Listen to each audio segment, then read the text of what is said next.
Welcome to the program, everyone. My name is Brian. This is where MAGA comes to talk. We got a couple of big issues to cover. And I'm going to lead with the Biden story. But the big story, that's what everybody thinks is the big story today. But there's another one, which I'll get to in a few minutes. All right, we'll be live in about 10 seconds. If you're on hold, hang in there.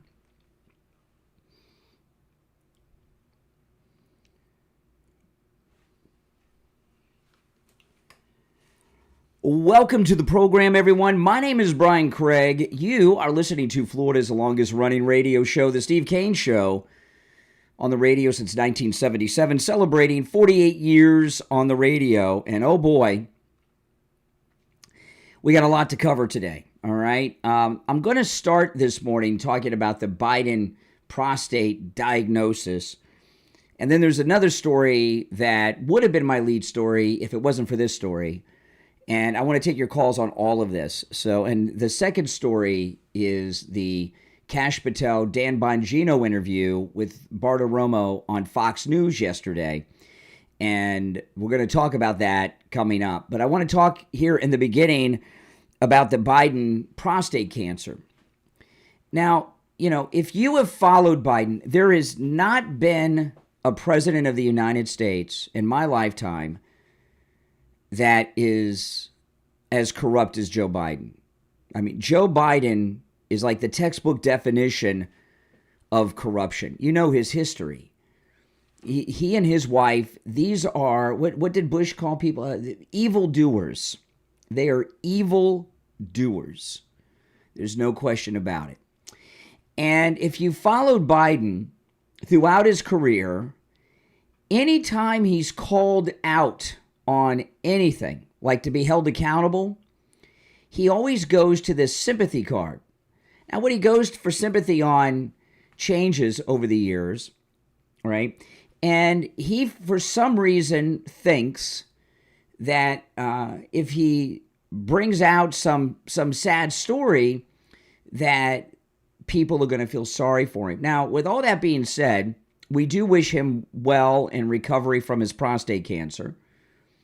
We want to see all Americans recover from their prostate cancer and do well. But with that saying, this sympathy card that Biden's playing is ridiculous. I mean, even Brian Stelter's calling this out on CNN.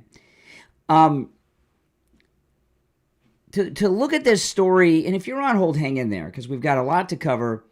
I will get to the phones in just a bit.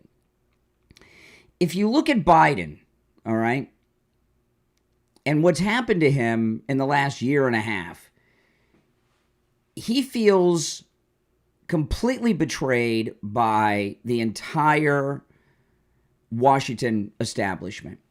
And one thing that's difficult to do for a lot of people, or people don't take the time to do this, when I'm talking or dealing or analyzing these people, I try to think about things from their perspective.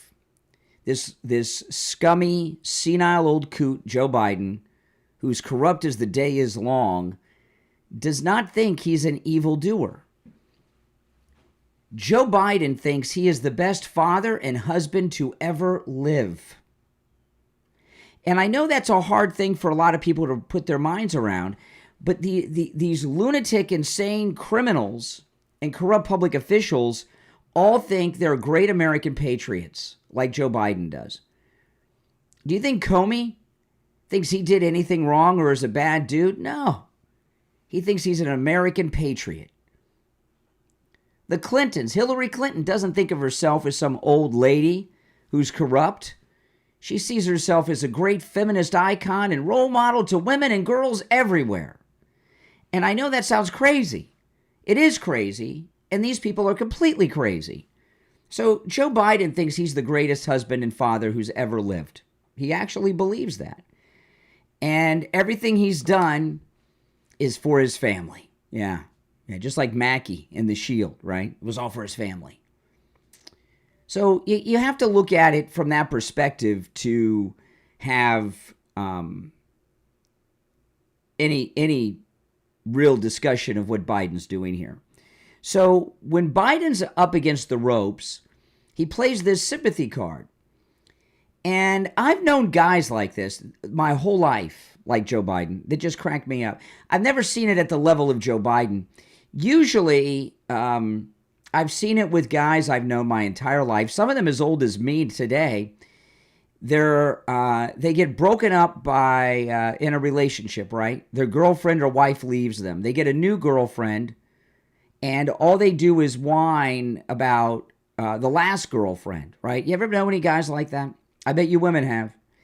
And there's a lot of men like Joe Biden who think people care about them like you're their mommy. So he always plays this sympathy card to try to make mommy feel sorry for him. But, and what he's done in the past, mostly, what he's most well known for, anytime he's up against the ropes, he talks about the tragic death of his son, Beau, right?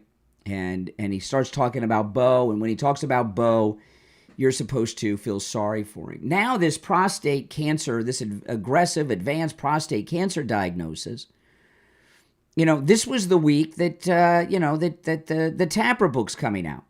CNN has become almost completely a 24-hour cable news network dedicated to talking about the cognitive decline, senility, and Alzheimer's of Joe Biden.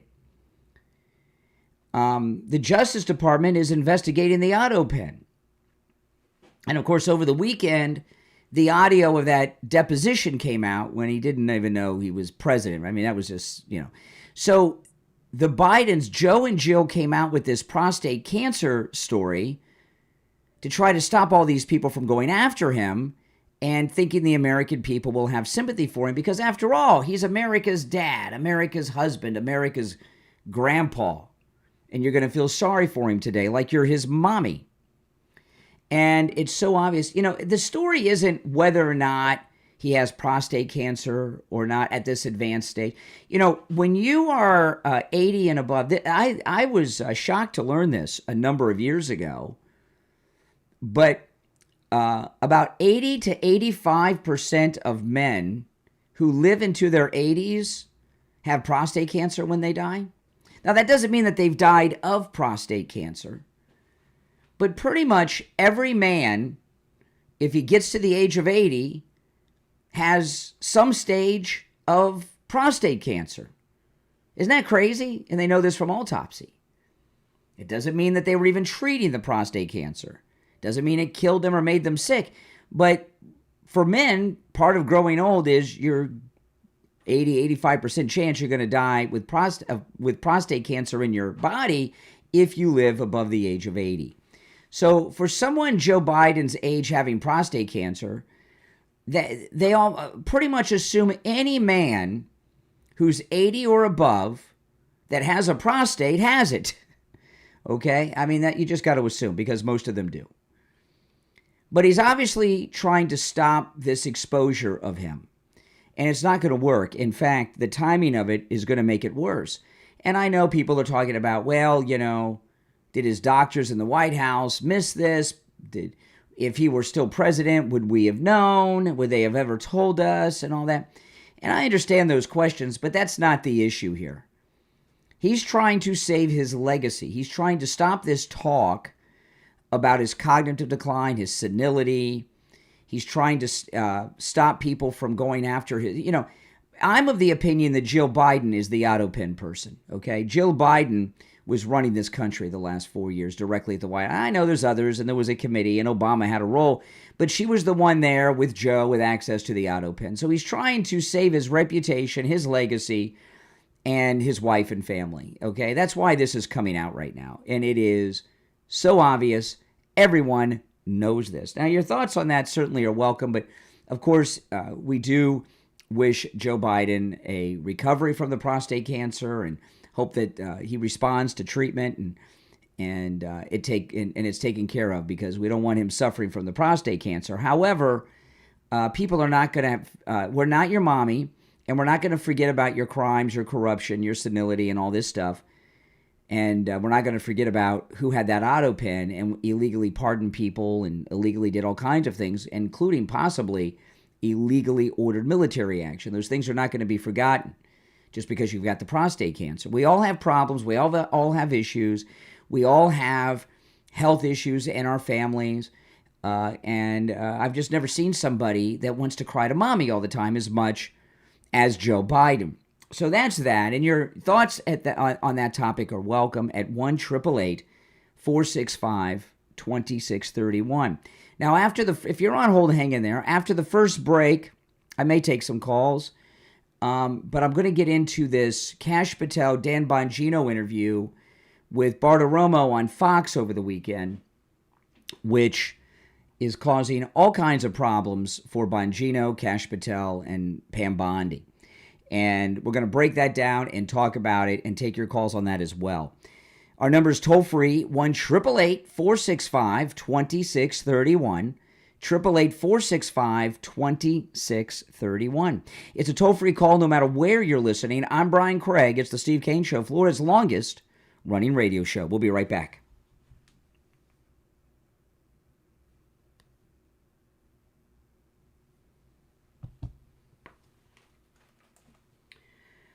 Man, oh man. No, there's people on hold. Just because there's calls on hold doesn't mean I'm going to interrupt what I'm doing to go to those calls. Still got to run a show.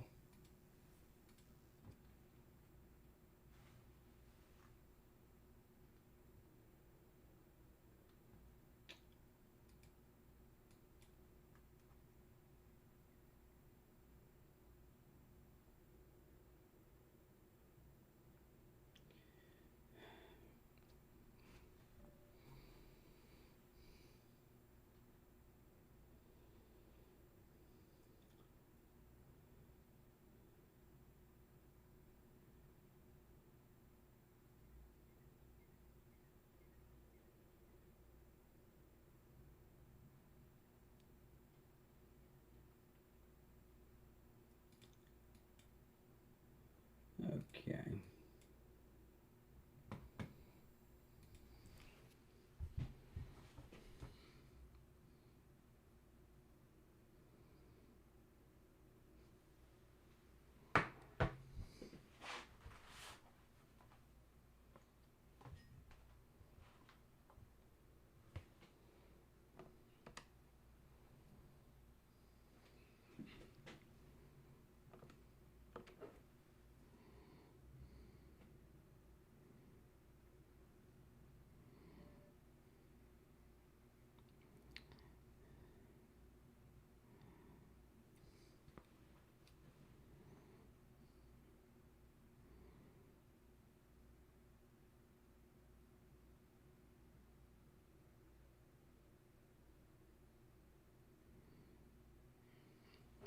I'll take some calls before I get into the Bongino stuff. So if you're on hold, stand by. We'll be back in just under 2 minutes.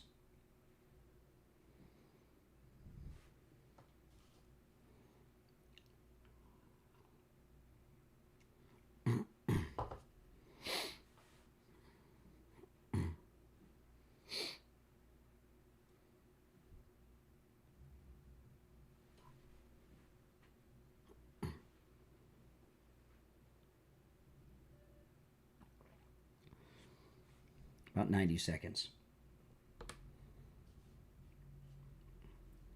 If you're on hold, hang in there. I'll take the calls to the best of my ability in the order in which they were received.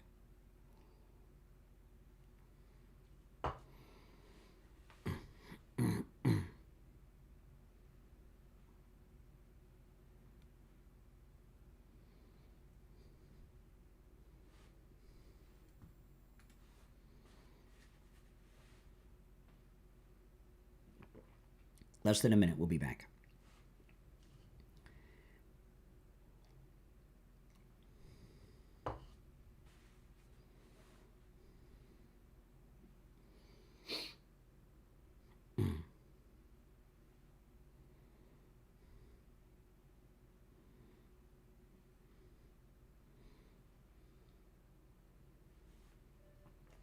$30 seconds. If you're new, make sure you subscribe, guys.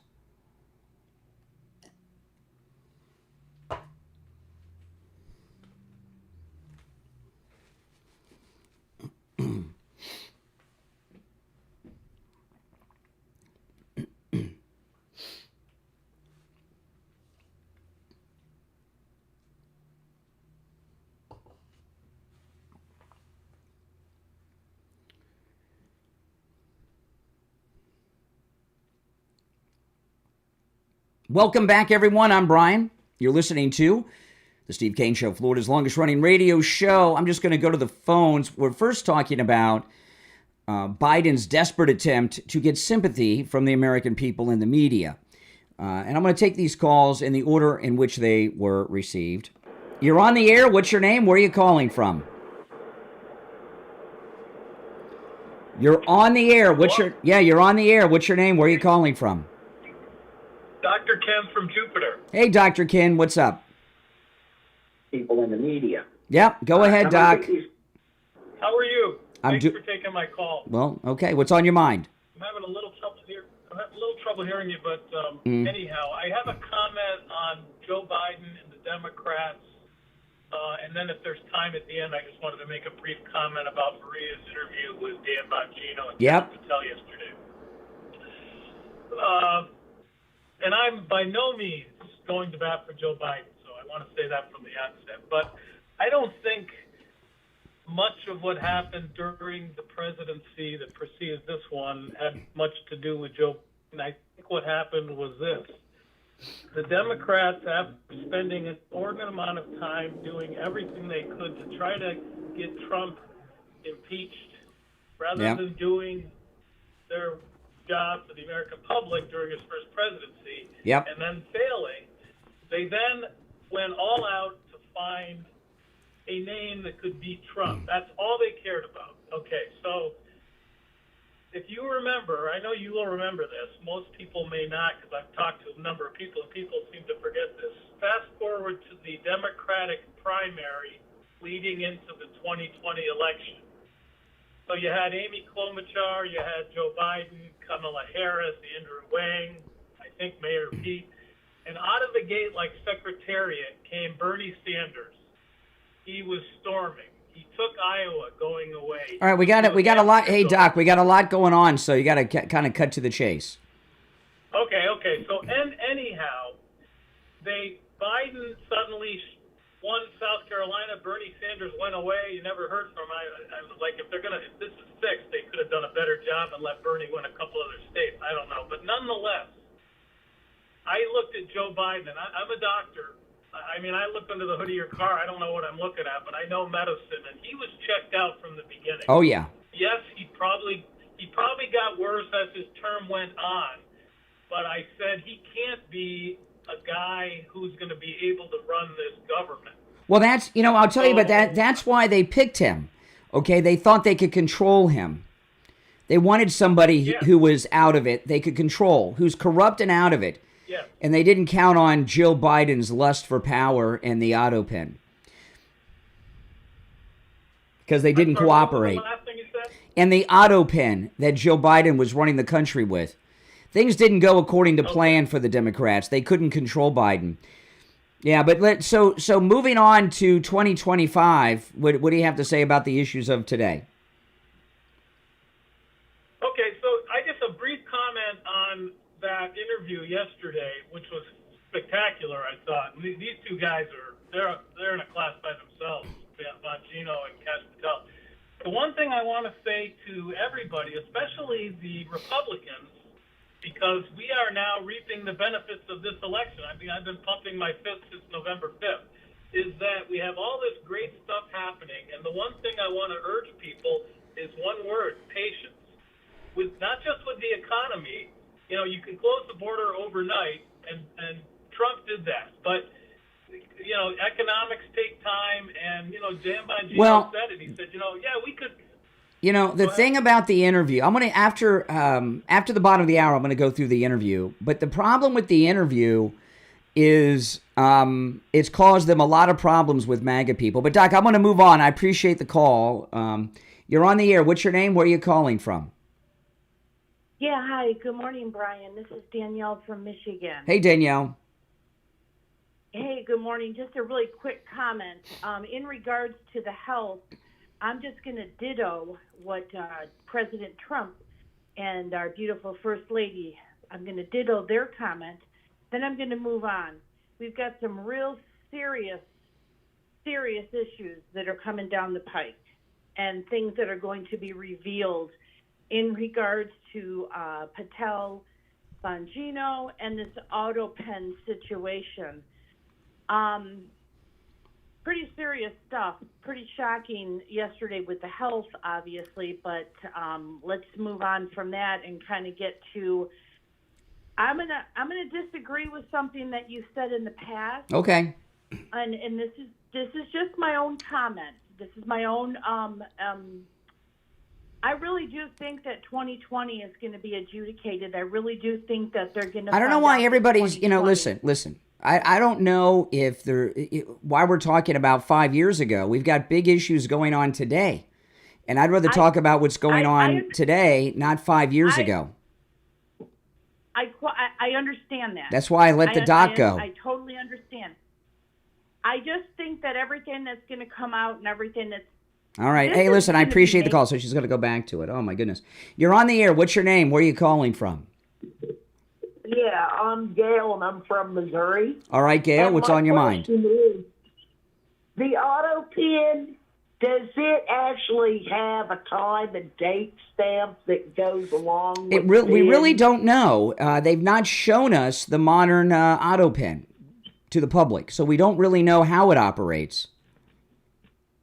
Okay, well, my question is, if it's got a date and time stamp to go with the signature, who was around the White House at that time? Well, my guess is the president doesn't have to be there for them to use the Autopen. They can do it remotely over the phone. But we really don't know. And you ask a good question that I'd like to have the answer to. I'd like to see. I'd like to see. All right, appreciate the call. I'd like to see President Trump have Caroline Leavitt show the Autopen and how it works. And what I'm really interested in is the process to access the Autopen.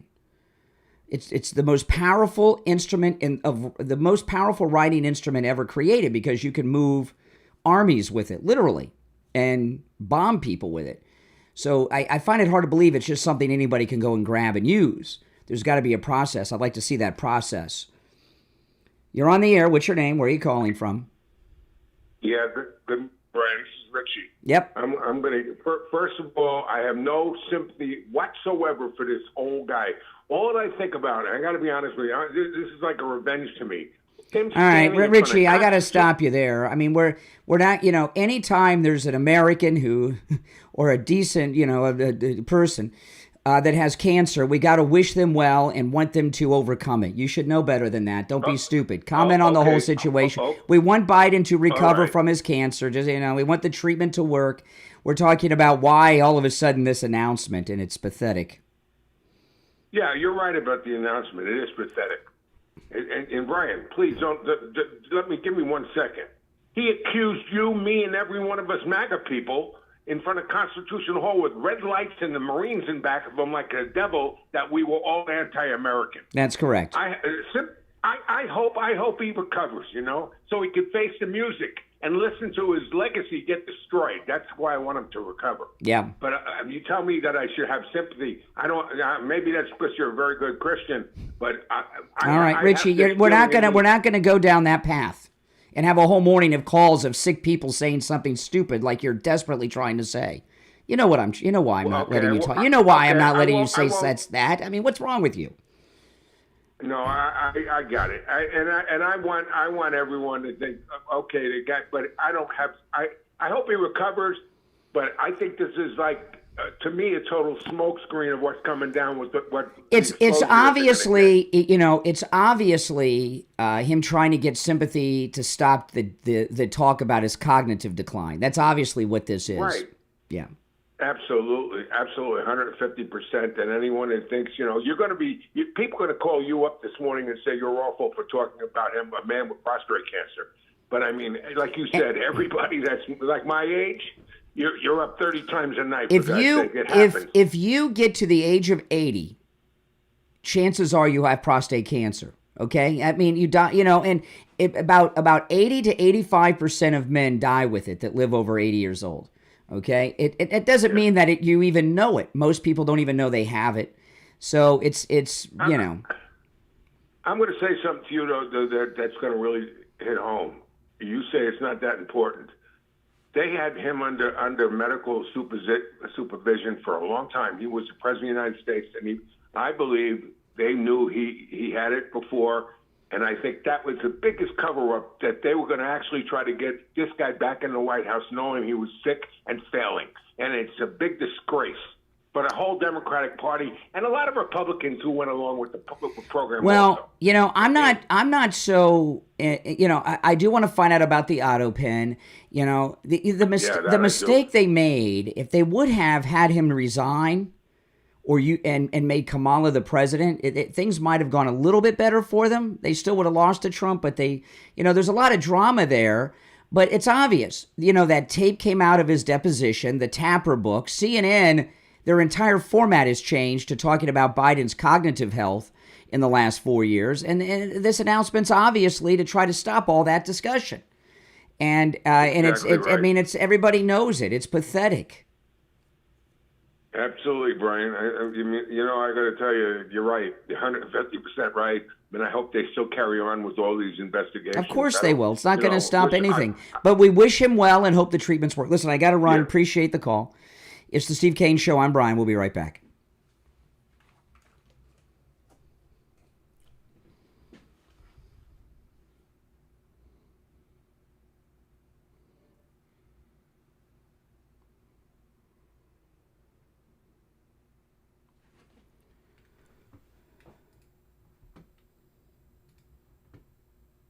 Well, Dad.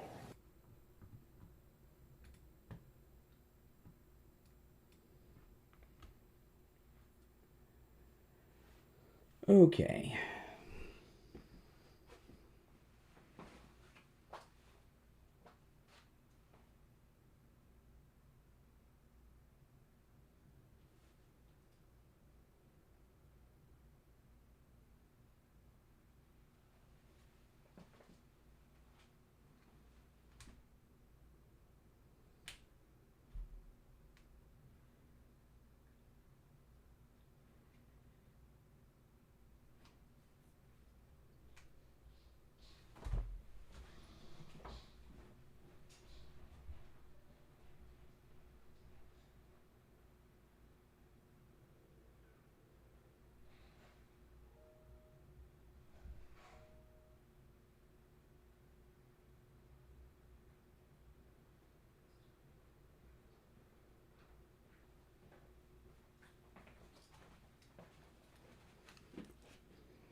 We'll be back in 2 minutes.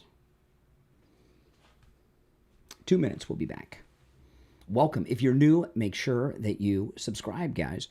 This is where MAGA comes to talk.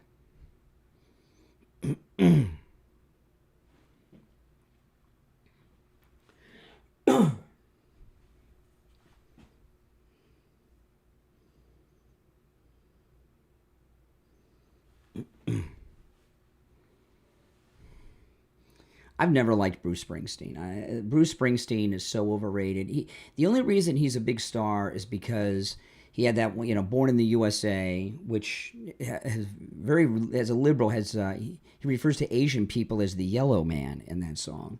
Isn't that racist? Does he still sing that line?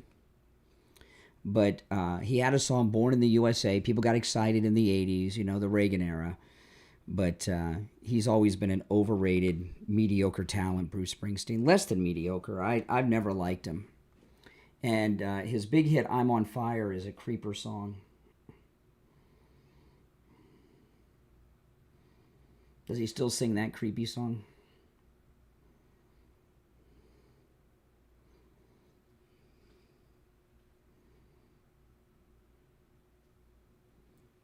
We'll be back in about 30 seconds, a little more.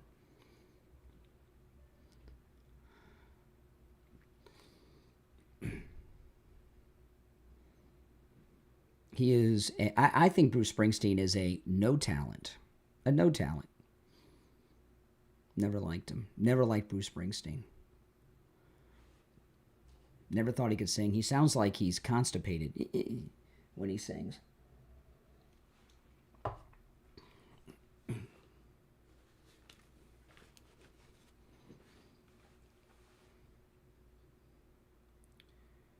Welcome back, everyone. I'm Brian. It's the Steve Kane Show. Callers on hold, stand by. I'm going to take another call or two, and then I'm going to get into the Kash Patel, Dan Bongino interview with Maria Bartiromo on Fox over the weekend. And when I break that down, I do want to hear your calls on that. You're on the air. What's your name? Where are you calling from? Oh, they got me on. You're on the air. What's your name? Where are you calling from? Good morning, Brian. This is Bill from Sanford. Hey, Bill. What's up? Well, to me, the Autopen should be guarded in a similar fashion as the nuclear code, because that can start a war. It probably is. It may be.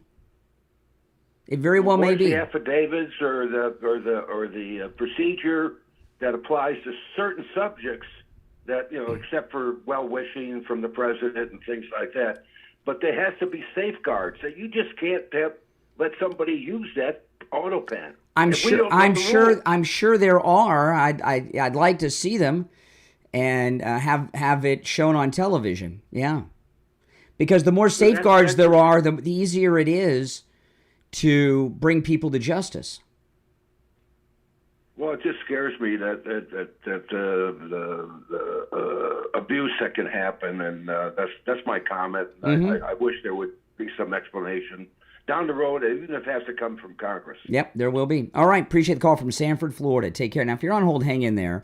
So Dan Bongino and Kash Patel did an interview together, sitting side by side with Bartiromo on Fox yesterday. And when I first saw the interview, I was excited. And then as it sunk in, I was disappointed. And I find that I'm not alone in this. And I'm going to play some of the interview of Bongino with Kash Patel.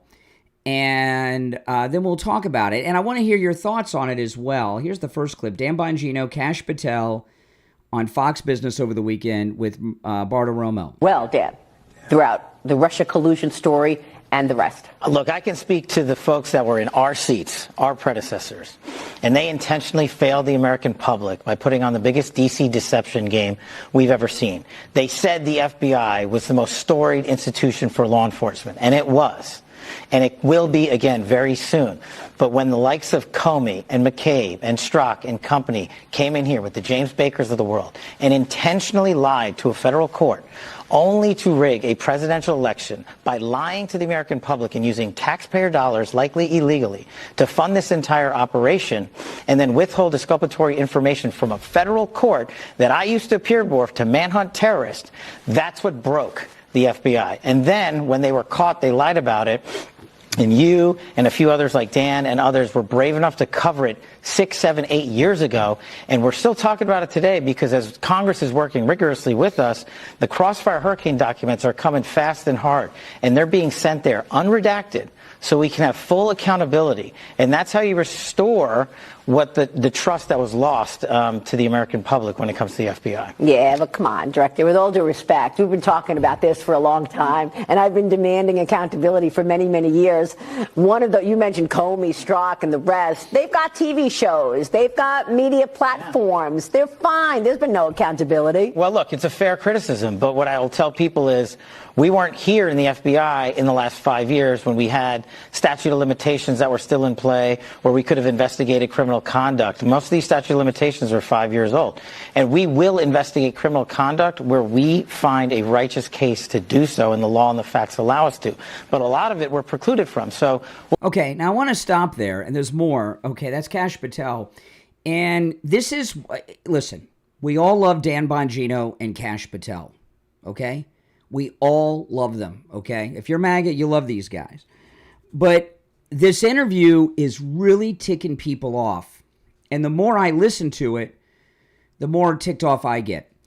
He just told us on all these big things, the statute of limitations has expired, and they're only going to look into things in which it has not expired, where they can get a criminal case. I don't believe that. And I don't accept that, and I don't buy that. This isn't some crime they did and it was a one-off and that was it.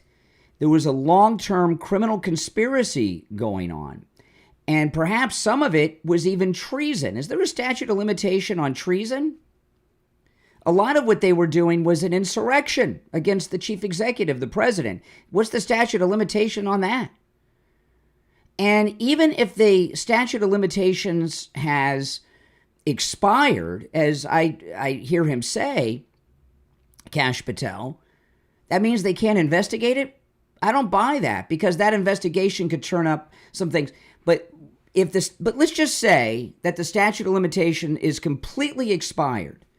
They could still investigate and come out and say, Comey, Strzok, Pelosi, they did this, they did that, they met here and decided on this, and then that happened. These are the crimes they committed. However, the statute of limitations has expired. If it was not, we would be arresting them all and charging them. But this is what they did.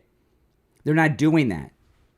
They're not doing that. Let me rewind it and play a little bit more. There's Kash Patel, Bongino, with Bartiromo on Fox yesterday. We're still in play where we could have investigated criminal conduct. Most of these statute of limitations are 5 years old. And we will investigate criminal conduct where we find a righteous case to do so, and the law and the facts allow us to. But that means that those other things, he's just said the statute of limitations has expired on these other things, so we're not going to look into that? Is that what Kash Patel's saying? Case to do so, and the law and the facts allow us to. But a lot of it we're precluded from. So we'll take the criticism, and it's rightfully so, that could we have done more in the past? Sure, people before us could have. But what we can do now is continue to put out the documents and the information that these people withheld from the American public. And I'm just telling you right now, as much as we know about Crossfire Hurricane, he and I just found out more last week. And we're continuing to work with Congress to put those documents out. Putting the documents out doesn't do anything. And sending things to Congress, that's where things go to be covered up. You know, it's very disappointed in these guys. I'm sorry to tell you. He and I just found out more last week, and we're continuing to work with Congress to put those documents out. That's how vindictive and vicious the former leadership structure here was. Not only did they bastardize the FISA process and lie to the American public, they withheld and hid documentation and put it in rooms where people weren't supposed to look. And it's a good thing we're here now to clean it up, and you're about to see a wave of transparency. What do you mean? Just give us about a week or two. Okay. Well, a week or two. Okay. Well, there's kicking the can down the road a week or two. So I guess we got 2 weeks. I'm talking to MAGA people out there. Are they kicking the can down the road? Are they buying time? You know, there's a lot of pressure being put on Kash Patel, Dan Bongino, and Pam Bondi for indictments and arrest. And Loomer is putting tremendous pressure on them and is having a lot of impact that they've not done anything. You know, we all love Kash Patel and Dan Bongino. And these two guys, they've been... Dan Bongino was covering this corruption for 4 years on his show. Kash Patel was doing interview after interview covering on that corruption for 4 years. They know who the bad guys are and what they did. So it's not, I don't care. At first, I don't accept that the statute of limitations has expired on all these things, okay? I don't accept that. Do you? Even if it did, instead of sitting down and doing an interview saying there's going to be a document dump in a week or two through Congress, we want a press conference with a big board behind you detailing the conspiracy. And I don't think that's too much to ask. A lot of people have said that the two of them look scared. Do you think they... So I'm going to play more of the interview after the break, but I want to hear your thoughts. Are you disappointed or satisfied with the Kash Patel Bongino interview? Did they look scared? And if so, who were they scared of? You know, President Trump wants these lawfare people brought to justice. He wants his name cleared, and he wants them off his back because they'll when he's out of office, they're going to continue to harass him and his family for the rest of their lives. He also wants the historical record corrected. So, do they look scared? And who are they scared of? Is it deep state people, or is it Trump putting pressure on them? I'm going to play more of it after the break, but I want to hear your thoughts at 1-888-465 2631. 888-465-2631. You know, I was talking to Ian from Cruise and Travel Depot, who handles all of our MAGA cruises that Steve Kane and I have done.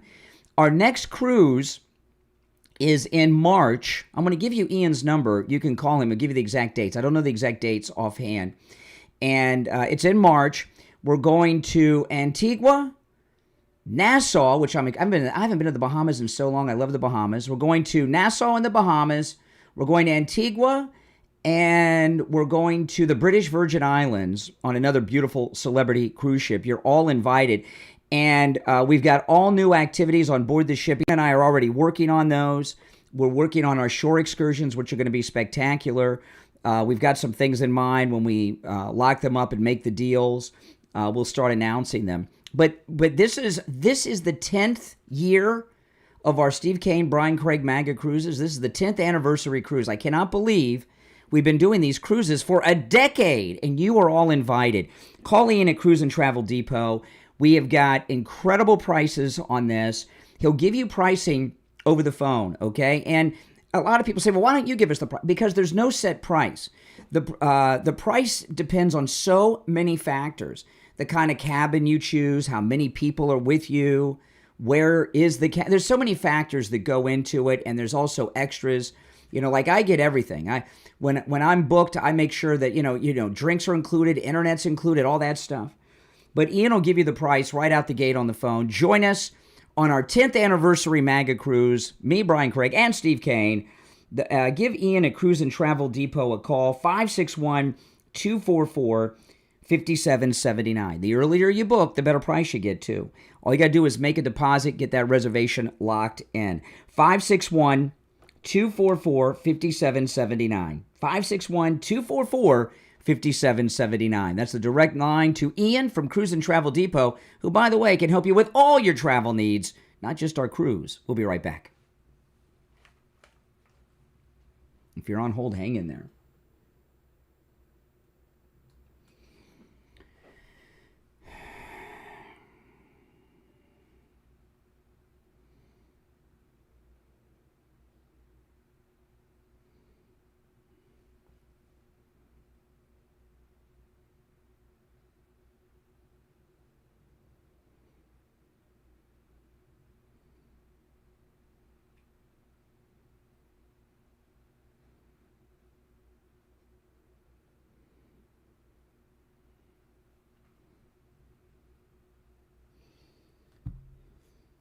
If you're on hold, hang in there. We'll be back shortly.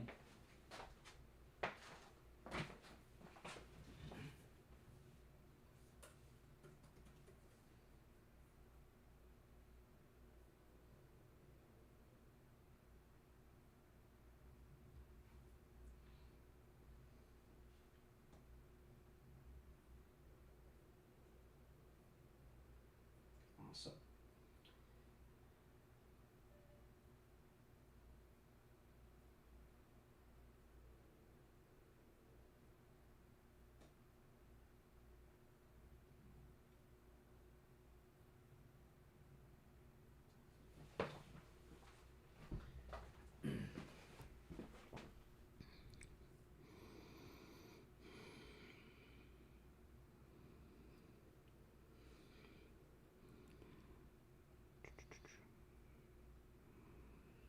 We'll be back in a couple minutes, guys.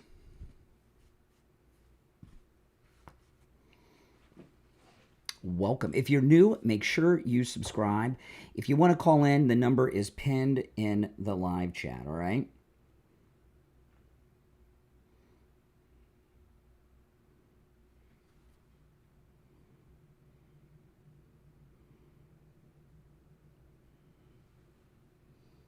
We'll be back in 2 minutes. 2 minutes.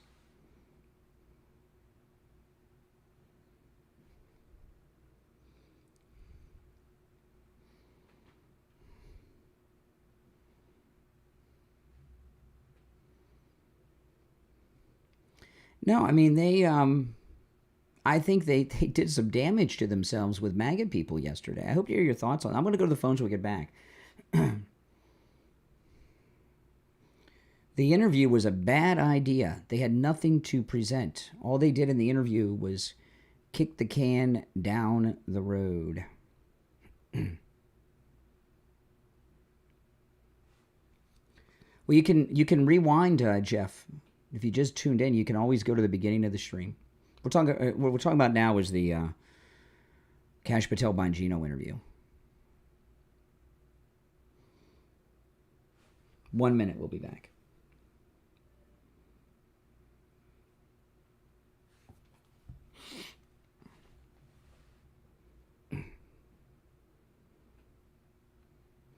By the way, did you guys, I don't know if you guys checked it out, but I have made a big format change on the Brian Craig Show podcast. My podcast is on all podcast platforms, okay? You know, all the podcast platforms as an audio version. But yesterday was the first one I did this here on YouTube, but it's now a video podcast. So you can see and hear everything, not just hear. And yesterday was the debut of that.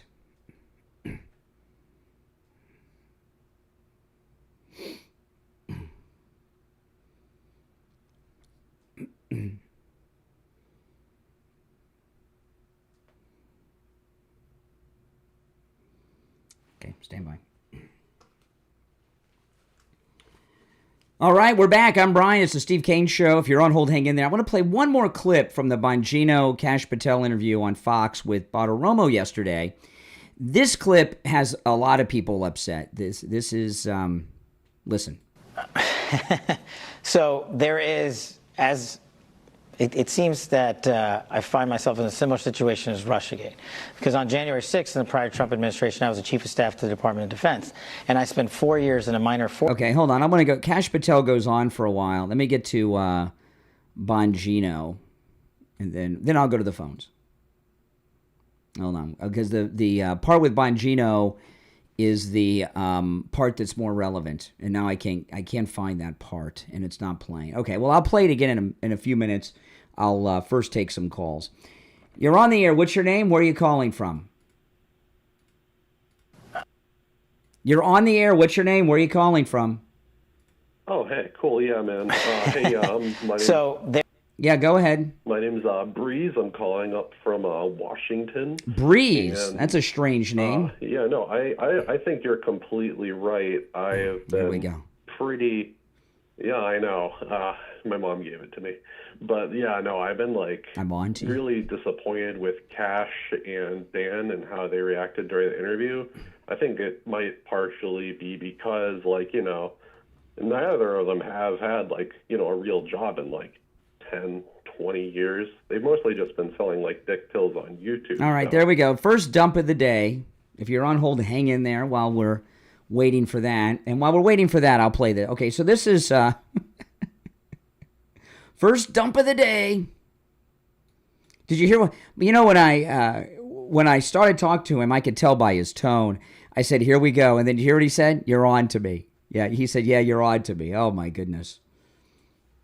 It's too bad because I would have liked to have heard what it is he had to say. All right, well, let me get back to this. If you're on hold, hang in there while we wait for the delay to rebuild. I'm going to have to play the whole thing. This is Kash first with Bartiromo, then Bongino comes in. So there is, it seems that I find myself in a similar situation as Russiagate. Because on January 6th, in the prior Trump administration, I was the chief of staff to the Department of Defense. And I spent 4 years in a minor fortune litigating the truth because people politicized what actually happened on January 6th. And we now know unequivocally that President Trump lawfully authorized the deployment of National Guard, and me as the head of the Office of Secretary of Defense, with the Secretary of Defense, took that action. When it finally came in, because it had to have the governor and mayor of D.C.'s approval on it. That's the way the law works. And once it finally came in on January 6th, remember, we offered to them days beforehand, and they rejected it. We've put out the letters, and your show has done great coverage showing how it was rejected. We mobilized the fastest cold start in Washington, D.C. since World War II, and the largest occupation of D.C. by the National Guard since the American Revolution. Okay, now he misspoke because D.C. didn't exist during the American Revolution. I think he meant the Civil War, but, whatever. That's what happened on January 6th, but what you and your viewers want to know, now that we've beat back that disinformation campaign with actual truth, is what was the FBI doing? Well, we got and now he's talking about what was the FBI doing on January 6th? Answers coming. We just found a trove of information, and it's on its way to Capitol Hill right now. And they've asked, and they're getting them, and you're getting answers on January 6th. You're getting answers on what sourcing was utilized, what money was utilized, how many assets were utilized, who made those decisions. You're getting it. We can only control the FBI, but you're getting it from the FBI. Okay, now that's good news to get all that information, but he said they're sending it up to Capitol Hill to Congress. I didn't hear the word arrest. Arrested, indictment. I didn't hear anything about arrest. Did you? No. Were there FBI agents undercover egging people on? Like I said, that answer is coming, and it's on its way to Congress. Oh, my goodness. Why can't they just tell us? Why is it on its way to Congress? Now Bongino's going to come in. And it's on its way to Congress. You're about to... I saw it. I saw the portfolio of information. We dug far and wide to find it. And I'm pretty sure now we have a conclusive, definitive answer. But you and the public are going to have it. You're going to see it in writing over to Capitol Hill. But I just want to be sure we're clear, having been an agent and a police officer. There is a difference between an agent, I know you know this, I don't mean to sound ridiculous, an agent, meaning a trained GS 1811 federal agent, and a source or an asset. There's a difference. So when you see the material, which I promise you is coming, again, I'm not asking you to trust us. I know it's coming because I saw it yesterday. When you see it, I just want you to understand that it's not an apology for anything. Thank you. But there's a difference between agents and assets. Yeah. And I just hope when people put that information out there, they make the distinction. Not that it's better or worse, but there's a distinction there. Okay, now before I play more, so assets, not agents. Okay, so what we're going to find out is how many people in that crowd were FBI informants, right? You know. And, are we going to find out who they are? Were any of those FBI informants the one that broke the window at the front door of the Capitol and climbed through and unlocked it for everyone? These are the things we want to know. And I don't understand why they're doing this interview. That's what I don't understand. I think that, Kash Patel and Dan Bongino are broadcasters who are very good at presenting information. Why are they not presenting the information? Why are they sending it to congressional committees? You can do both. They can send it to the committees in Congress and also make the presentations. You're on the air. What's your name? Where are you calling from? Jeff from Maine, Brian. Hey, Jeff. Hey, listen, I really believe they're dotting their I's, crossing their T's, using due process, following the letter of the law, making sure that when this broad umbrella of corruption, they need to make sure they do it correctly. Yeah, but listen. I agree with that. Okay. However, why do the interview? The interview they gave us no specifics. Kash Patel said the statute of limitations expired on this stuff. They're not presenting things to the public. They're sending it to Congress to release to the public. I didn't hear him once use the word arrest or indictment. Come on. What was the purpose of the interview? And they have turned MAGA people in this country very much against them with this interview. I agree with them. They shouldn't have done the interview unless they're sending a message. I'm guessing Trump is making sure they're doing it right, but at the same time, I trust them. I trust they're going to do the job right. And I believe you said this for years about the deep state and all the, we know the election was stolen. I believe it was all listen, we're not talking about 2020. Every call today, I don't know. Is somebody covering 2020? We have stuff going on in 2025 we're covering. And I'm not interested in talking about these things of the past. I want to talk about what's going on now. And I'll tell you what's going on now And that's Father's Day is right around the corner. And if you're doing your Father's Day shopping, you want to go to mypillow.com. You know, you can use our promo code Kane at checkout, Kane, on all the specials at mypillow.com, not just the ones I talk about. I've been talking a lot about the MyPillow slippers, which are $90 off. There's not a MAGA dad in the world that would not like a pair of MyPillow slippers.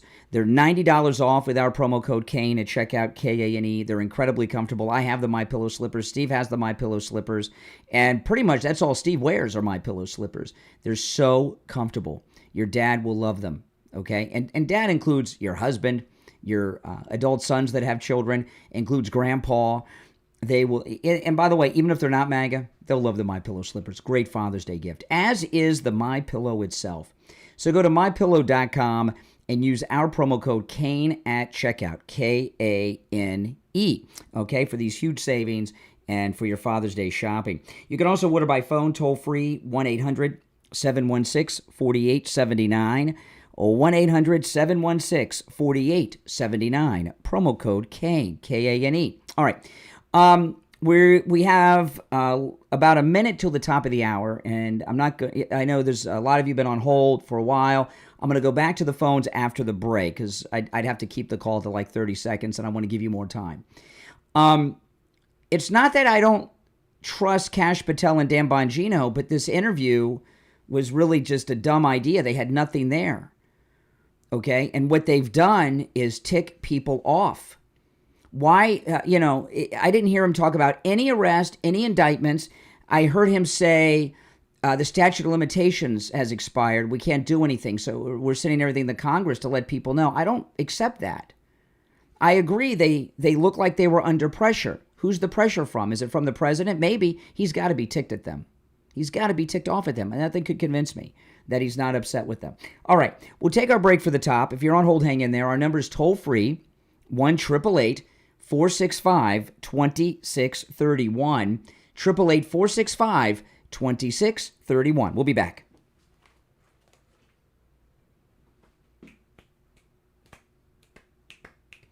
Yeah, I mean, come on.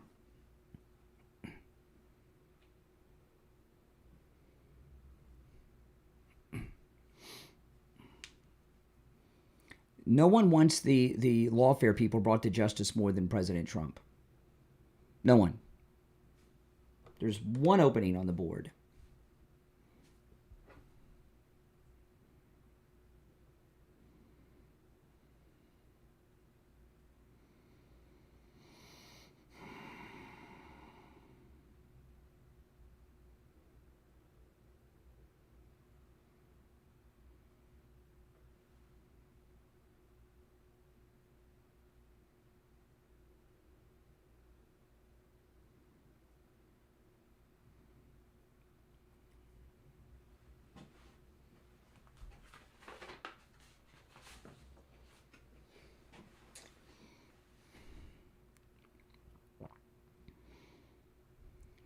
Yeah, I agree. They looked scared and under pressure. I think Trump's putting the pressure on them, and they're worried about Trump.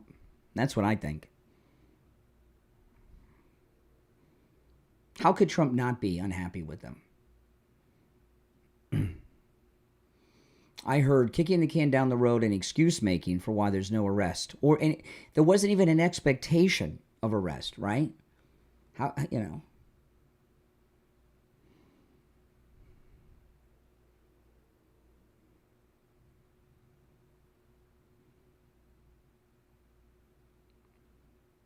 Okay, we'll be back in a minute. 1 minute.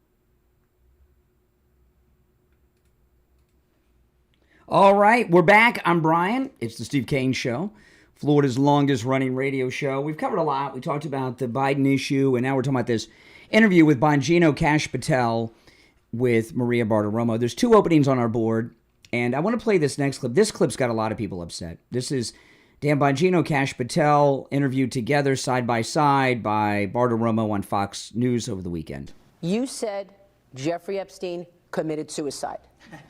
People don't believe it. Well, I mean, listen, they have a right to their opinion, but as someone who has worked as a public defender, as a prosecutor, who's been in that prison system, who's been in the Metropolitan Detention Center, who's been in segregated housing, you know a suicide when you see one, and that's what that was.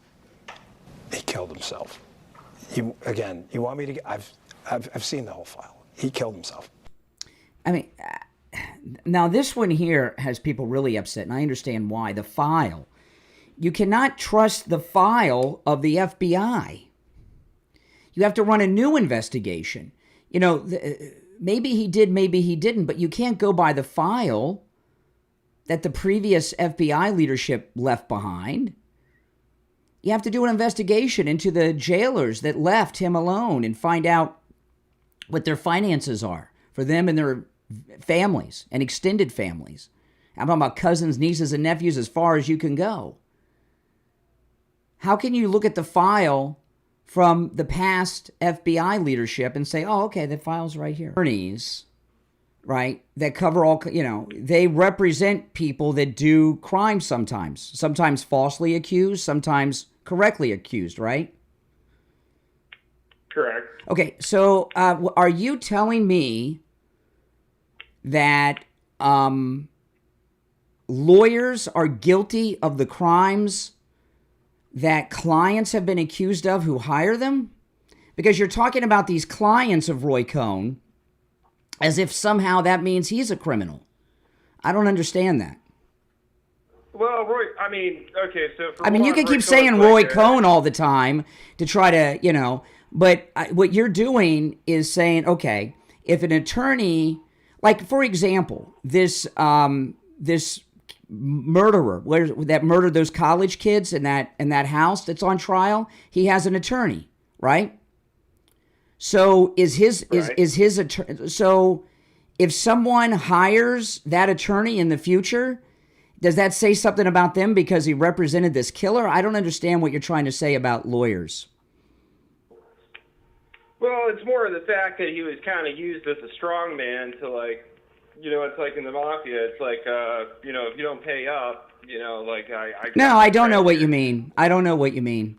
Roy Cohn never was arrested or went to jail for killing people or anything. He represented people, right? So lawyers represent sometimes criminals, white collar and sometimes violent criminals, right? I don't understand what you're trying to say about lawyers. I don't think you know what you're trying to say. I think you've got a talking point, and you didn't think it through too much. That's what I think. I think you're kind of like leaning into your own like opinion here, and you're just kind of trying to like paraphrase my argument and try to make it your own. No, I don't think. No, I'm not trying to make anything of yours I don't want anything of yours to be my own. I give you an example, okay? An attorney represented. You love hearing yourself talk.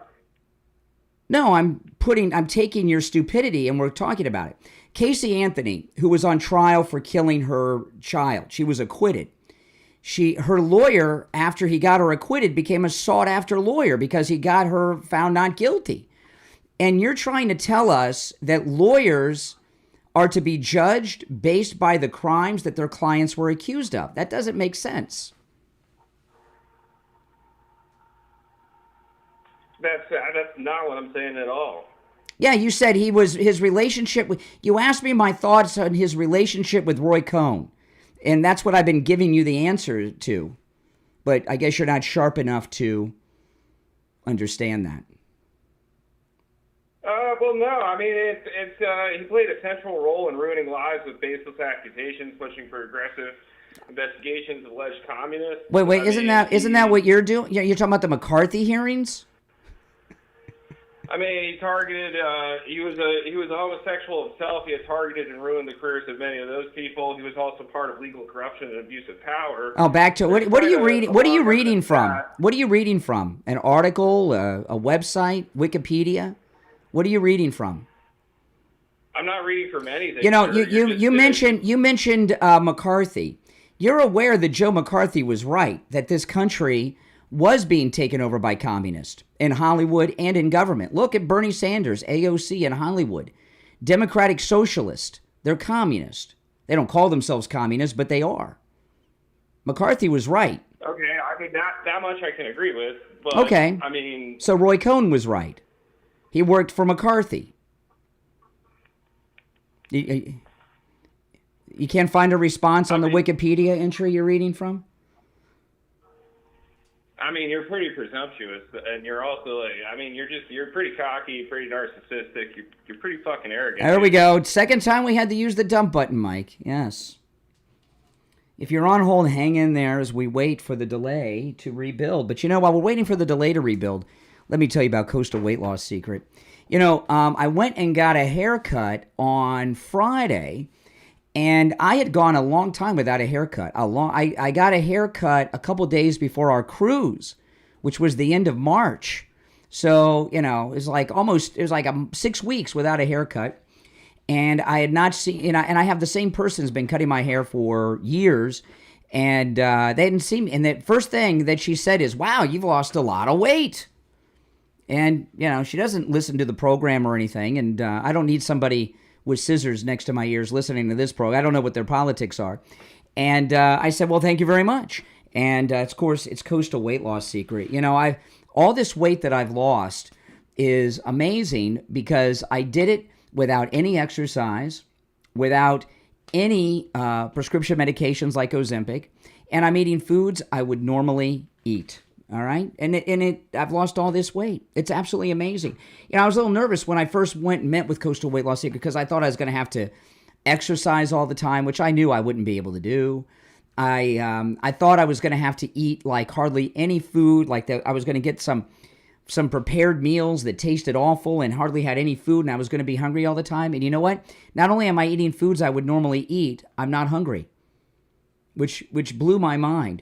Give them a call, all right? Now, when you call Coastal Weight Loss Secret, make sure you tell them you heard about them on the True Oldies channel. Also, remember this. No matter where you are, they can help you. You don't have to be local and in town here in South Florida. In fact, many of you that listen to this program all over America have called Coastal Weight Loss Secret. Do it. It works. 561-247-6300. 561-247-6300. And online, coastalweightlosssecret.com. All right, let's go. Delay is re-engaged. You're on the air. What's your name? Where are you calling from? Good morning, Conservative Doug. Hey, Doug. You know, I agree, man. I was disappointed. I don't understand. I said, what are they doing on there telling us that to give us 2 more weeks and we have nothing to say right now? It didn't make any sense, man. It was a total waste of a dumber idea to have that. What you got to do, you got to ask yourself is, what was the point of them doing the interview? Why'd they do the interview? Why? That didn't make any sense. I tell you, it was a big mistake. And then to say that, like you brought out, man, 100%. Everybody wants to know. We hired these guys to find out what's going on. And now, if the statute of limitations is over, it's over. But at least we want to know what they did. That they are criminals, but they got away with it. The statute of limitations does not mean they can't investigate. And by the way, if they go and question them about these crimes and they lie to federal agents, that's a new crime. And it's not like these lawfare people didn't just commit one crime and then stop. They've been doing many crimes over the years. I don't buy this statute of limitations expiration. I don't buy that. I'm sorry. Yeah, it's. And what is this? And I don't know. Maybe somebody knows. What's the statute of limitation on treason against the United States government? Because what they were doing, I don't think there's any. There was treason against the sitting president of the United States, Donald Trump, the 45th president at the time. So I don't know. What is the statute of limitation on treason?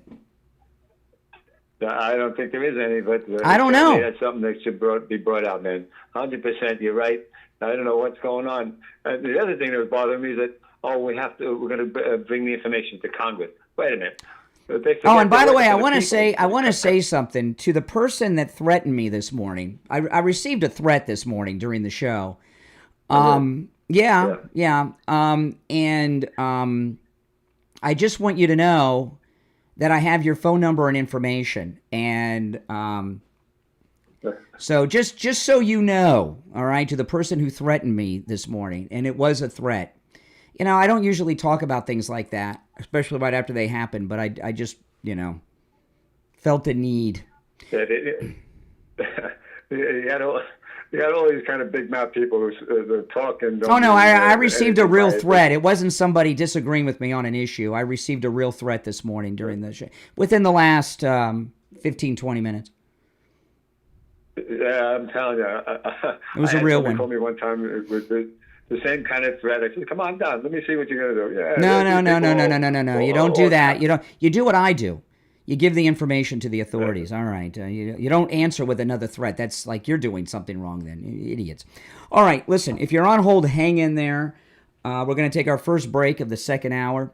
I'm Brian Craig. It's the Steve Kane Show, Florida's longest running radio show. Our number is toll free, 1-888-465-2631. We'll be right back.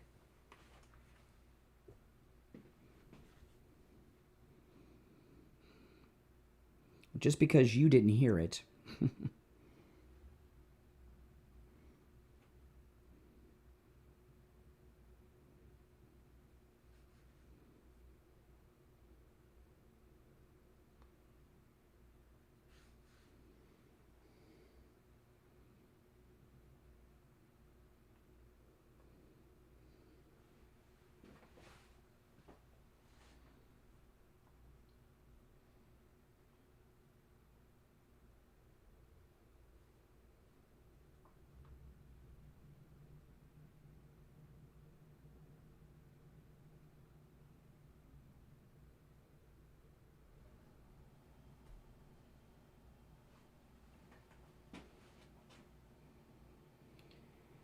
We'll be back in about 3 minutes. About 3 minutes, guys.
No,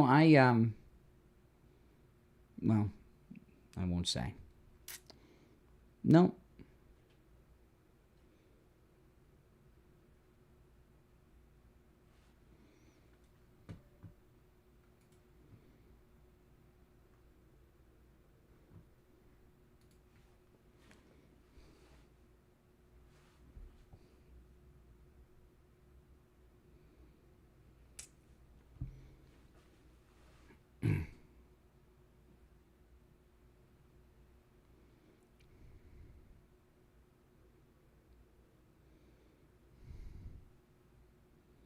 We'll be back in about 30 seconds.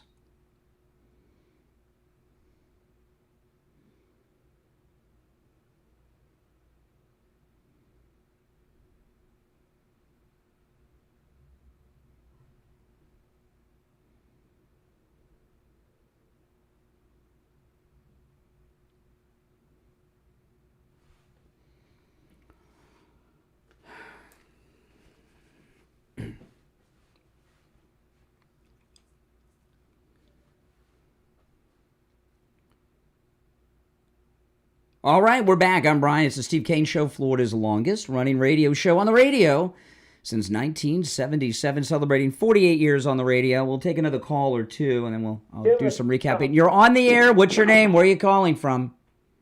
This is Mike from Louisiana. Hey, Mike. You know, they got to understand, you can't just tell us you got this information and you're sending it. Give us something. You know, if it's a list of names, give us a name. We still don't know. We still don't know which group, let's say, Ray Epps was an asset for. We know he was an asset for somebody. We just don't know which group he was an asset for. Well, I don't know. Give us a name. We don't know. But I appreciate the call, Mike. You know, here's the thing. Okay. When I first heard the interview yesterday, I was very excited, and I heard it. And as more time goes by and I think about it, I'm asking myself, what was the point of that interview? Why'd they do it? They kicked the can down the road. They told us all these reasons why they can't prosecute people. They're sending things to Congress. No, it was, the interview was a mistake. And, At one point, Bongino, he's like, this guy, he's working till 6:30 every night. I know my office is next. Who cares? They should be living there. You know, here's the thing. Okay? And I think this is a legitimate criticism of Kash Patel. And you can let me know if you agree or disagree, and I want to hear your thoughts, in particular MAGA people, on the Bongino interview. Our number is, if you're on hold, hang in there, 1-888-465-2631. 888-465-2631. Anyone who is MAGA are big fans of Kash Patel and Dan Bongino. There's no getting around it. Kash Patel has spent the last 4 years auditioning for this job with all the interviews he did, talking about everything in detail. Very detailed. Now he's got the job, and he doesn't use the word arrest. He doesn't use the word indictment. He says statute of limitations has expired, and they're using Chris Wray's records and files to make judgments on what they're doing moving forward, and they're moving on. Something's wrong here. So what's going on? What's going on? And did somebody get to them? A lot of people have commented that listen to this program. A lot of MAGA people said they look scared. Do you think Bongino and Kash Patel look scared? But then the question is, are they scared of some deep state people, or are they scared of Trump because they haven't delivered? Are they, they're well aware. Dan Bongino has responded at least twice on X in the last few weeks about this, okay? And so they may not comment details on X, but they follow what's going on. There has been tremendous amount of pressure put on Pam Bondi to do something. Now, this thing with Comey over the weekend, now that's another mystery. So Comey was not arrested. Now we know that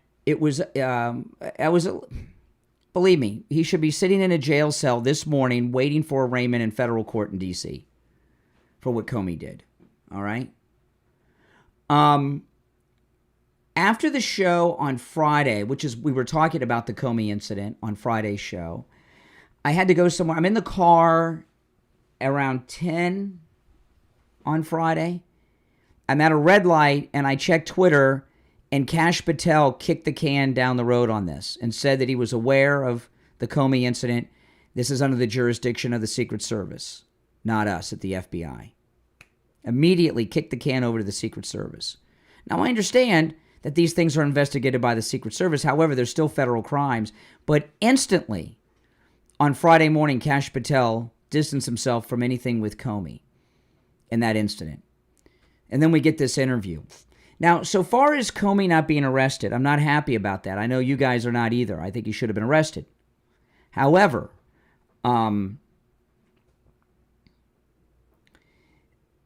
this was up to the Secret Service to decide, right? The Secret Service, the director of the Secret Service is the guy who was with President Trump when he got shot. I got a picture on the wall in my living room of the fight. You know, it's in my living room. It's on the wall in my living room, and this guy is in it. Steve is it Curran? Is that his name? Curran, or is it Curran? It can't be Curran. It's got to be Curran. He's the director of the Secret Service. So he made the call on this. We know he's loyal to Trump. You saw him give the Secret Service badge to the little boy when they made him a member of the Secret Service, and he hugged him. The Secret Service is not under the Justice Department. It's under the Department of Homeland Security. And Kristi Noem said she wanted him arrested, and he wasn't. So what happened? We really don't know. I talked about this a lot on the weekend. Those of you that follow me on my podcast and on YouTube, I talked about this at great length over the weekend. I'm going to talk about it a little bit now. I believe that the lawfare, there's people that have been after Trump those 4 years of the Biden regime, that they have a leadership committee. Now, it may be kind of unofficial, but there's a group of leaders, and I believe that Comey's one of those leaders of it. Yeah, DJ, the little boy DJ. So why would they let him go? Why would Kristi Noem could have had him arrested on Friday. So why did they not arrest him? There's a couple of possibilities that I can think of. One is this. Maybe they have him under surveillance. Maybe they let him go and use the incident to get some FISA warrants, or maybe they just got a regular warrants to monitor him, to see who he talks to. I don't know. Maybe they'll arrest him down the road. It doesn't look like it. But why do you think they let him go? Why did they not arrest him? He should have been arrested. So what happened there? There was a conscious decision made at the upper levels of the Trump administration not to arrest him. There's another possibility. Now, this is one I talked about at great length over the weekend, but I'll give you the Reader's Digest version. And those of you on hold, stand by.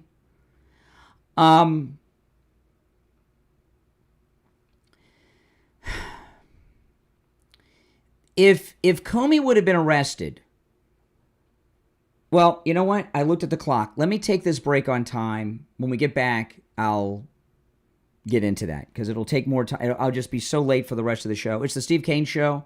I'm Brian. We'll be right back.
If you're on hold, hang in there. We'll be back shortly.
This is Pepsi, guys.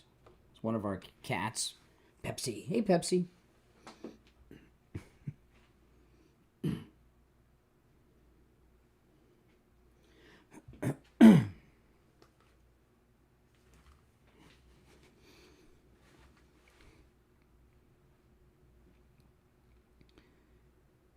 Welcome back, everyone. I'm Brian. It's the Steve Kane Show, Florida's longest-running radio show. Call us on hold, stand by. So we've covered a lot. We talked about the Biden incident, the Bongino interview, and I was talking about the Comey not being arrested. So I'll get into more detail on the Comey not being arrested theories in just a bit. Let me take another call or two. You're on the air. What's your name? Where are you calling from? Hi, good morning. It's George. I looked up the Constitution.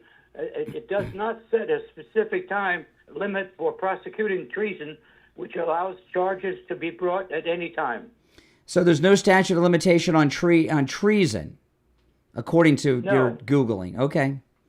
So what's your thoughts on Kash Patel saying the statute of limitations has expired on these people?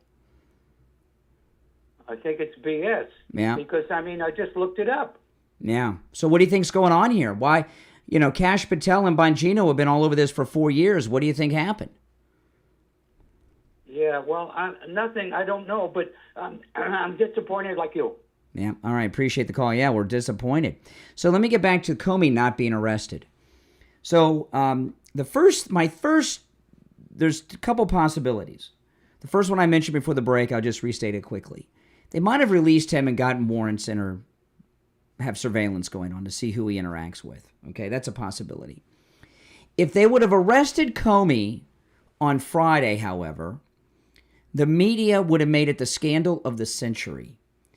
And the Democrats and the Never-Trumpers would have made it a scandal beyond imagination. Now, it's okay for them to arrest President Trump multiple times, but to arrest Comey would be a constitutional crisis created in Washington.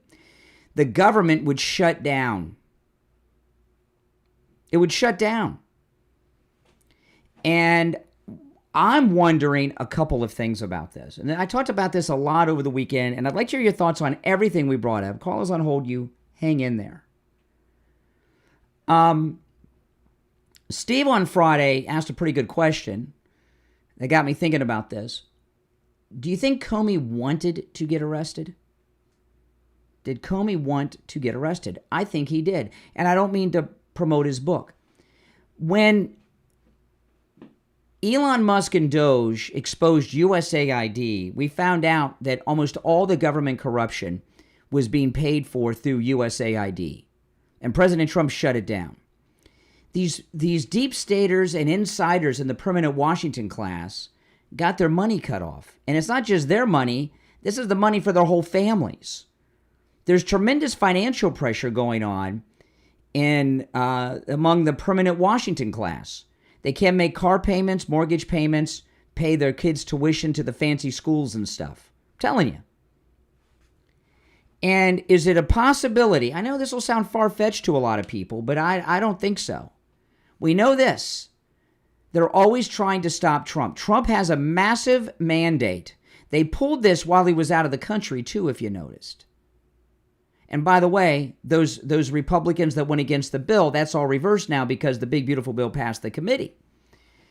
Was this part of an operation to try to create a crisis? Comey get arrested, create a crisis, and shut down Washington? So Trump, with his mandate, would not be able to get the big, beautiful bill done or anything else? There's that possibility as well. And it was a trap. It was a trap put together by Comey and the lawfare people against Trump. And the Trump administration, Kristi Noem, Secret Service, President Trump possibly himself, made a decision not to arrest Comey to not fall into that trap. Something happened. This was not under justice. It was under Secret Service. That means Kristi Noem could have had him arrested, and she was all about arresting him when this story broke, wasn't she? She was talking about it very openly. So let's hear your thoughts on that, the interview, the Biden cancer, all this stuff. 1-888-465-2631. You're on the air. What's your name? Where are you calling from? Hi, my name is Phoebe from Central Florida. Yes.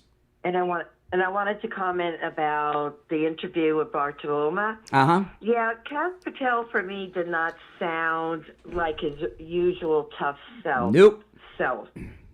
He sounded very weak, and not Kash Patel, Bongino. And he sounded very weak for me. And then when Bongino started mentioning about that they were presented with a lot of these files, and there's two different categories, 9 and 10. Right there, when I heard that, I said, "Oh, they've been played by the deep state." Really? Okay. And So hold on. Okay. Now hold on. I'm glad you brought that up. Okay. I agree with you 100%. These were not the two guys we normally see. This was, you know, it looked like a hostage video, is what it looked like. Right. So I mean, and they look scared. So you don't think it's Trump they're scared of? You think somebody got to them? I think they're being played by the deep state. They're being bogged down with all these files and everything like that, and I think they're like they can't see clear. It's just. Oh, I think they see clear. I mean, when Kash Patel said this, the statute of limitations has expired, which I do not accept that, but that's what he said. So they can't prosecute these crimes, and we'll go after those where we can prosecute, which means he's going to ignore all those other things. That sucks. And sending files to Congress? No, come on. No, that was. And he wasn't clear about what it was. I mean, he left everything vague. And let me tell you. Let me. Statute of limitations. Yeah, exactly.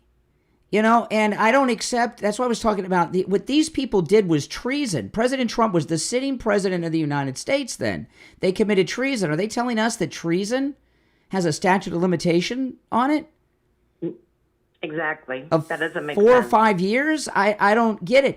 And the other thing is, this is not like one crime they committed. Oh, they robbed a bank in 1963. Statute of limitations is up or something. I don't know. They did other crimes too connected to it. It's part of a larger conspiracy. So I don't accept that. Now, with that being said, if they did get threatened by deep state people, I'm not going to hold that against them. I mentioned when I was talking to Doug, I received a threat during the program today from somebody. They knew what they were doing. Okay? I'm not going to tell you what it was, but I have their information. Okay? I'm saying that to them. So, you know, when you or your family get threatened, you know, I connect to that. I've been through this in my life. So I'm not necessarily holding that against them. But for us to act like, oh, they're just crossing the T's and dotting the I's, that's not what happened. And Bartiromo was not happy with them. She was feeling like we're feeling. You could tell. Yes, absolutely. Mm-hmm. All right. Absolutely. Appreciate the call. Take care. Yeah. You're on the air. What's your name? Where are you calling from? Jason Boca. Brian, how are you today? All right. How are you? Good. I know that people I'm upset that they haven't arrested anybody about letting 20 million people in the country and the COVID stuff. That's within the realm of 7 years. So those people should be should, arrested. in the world of should. And everything else. Well, I'll give you an example. Okay, you talk about, this is about the border people. Mayorkas was the Homeland Security guy, this creeper who talks like a weirdo, right? Why did he leave the border open? Have they investigated his finances? What about that Judge Mershon in New York, whose daughter raised $100 million from Democrat donors on the promise of putting Trump in prison when he was on trial in her dad's courtroom? Have they investigated Judge Mershon? Yeah, she got 10% of that. Yeah, and she's a partner in that company. Yeah, so that's what I'm talking about. There's other things to be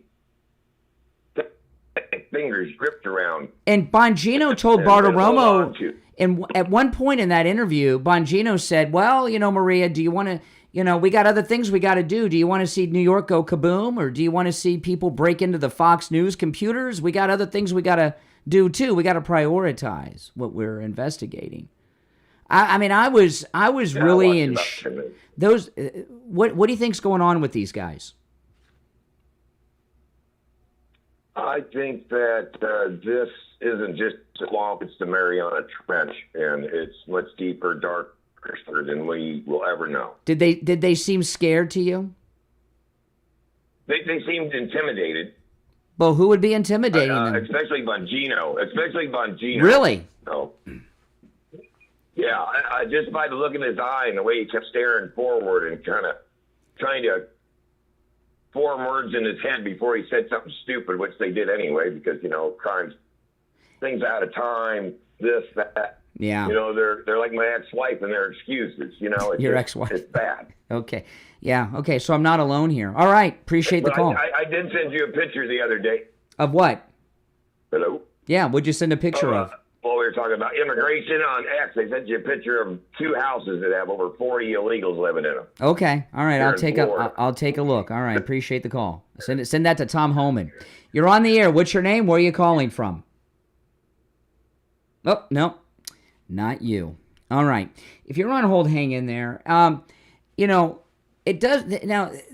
I think myself and those who, like the last caller, it's not like we're angry at Kash Patel and Dan Bongino. We're trying to find out what happened. These guys are 2 of the strongest Trump supporters in America. They're 2 of the most vocal voices in the MAGA movement the last 4 years. Okay. And both of them talking to tens of millions of Americans over the last 4 years about all the problems, all these things that have to be taken care of. And now they're there. And all we heard yesterday were excuses on why they can't do it. It's not like we're upset at them in an angry way, like these guys, I'm done with them. No, I don't feel betrayed by them. And I don't think the last caller and those I've talked to this morning feel betrayed by them. We're worried about them. That something's happened that we don't know about. Our number is toll-free 1-888-465-2631. Now, we're in hurricane rainy season, and if you have a leak in your roof, oh man, that means, you want to get it taken care of before the heavy rains come or a hurricane or a tropical storm comes. You want to call Tom Laporta at Laporta Roofing. Tom Laporta, he's a good MAGA guy. He'll never sell you a roof you do not need. He works on every type of structure, single-family home, condos, HOAs, apartment buildings, commercial buildings, municipal buildings, and he does a lot of work on church roofs, too. He covers both the east and west coast of Florida and everywhere in between. He works with every type of roofing material, and because he's not just a roofer, he's also a contractor, Florida law allows Tom Laporta to deal directly with your insurance company on the cost of the repair or the replacement of your roof. And let me tell you, you get that tropical storm that comes through, you get that hurricane that comes through, and you've got a loose shingle, you got a loose tile, that's bad, bad news. Remember, even when we have a tropical storm, there's hurricane force winds in a tropical storm. They're just not sustained. The hurricane is when they're sustained. Like you might have a Category 1 hurricane, which isn't the worst, okay? However, in a Category 1 hurricane, You can get category 3, 4, even 5 wind gusts. That's right. They're just not sustained. And what that wind is looking for, you know what you get? And those of you that are new, that haven't been through hurricanes, that are new to Florida, you know what? A lot of damage is caused by tornadoes. Hurricanes bring tornadoes with them. It's a mess. And what those winds are looking for is an entryway into your home.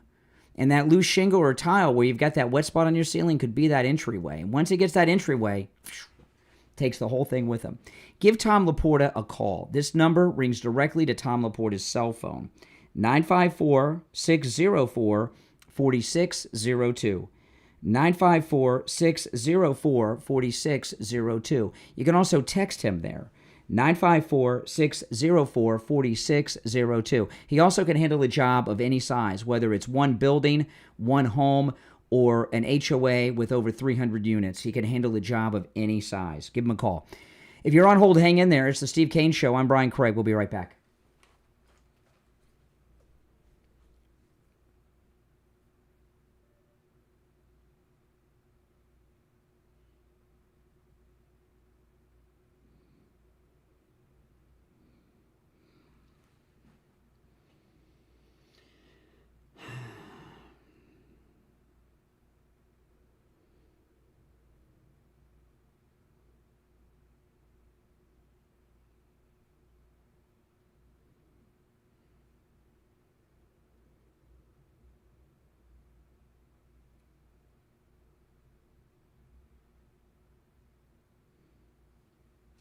All right, if you're on hold, hang in there, guys.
We'll be back in just over a minute. Welcome, everyone. Unique Being in the chat said, why do an interview and just tell us we have to wait 2 weeks? Yeah. I wouldn't say I'm angry at them. I'm like worried about them. You know? Do you guys agree with that, Bongino and Kash Patel? Are you angry or worried about them? Angry or worried about them? Which would you say?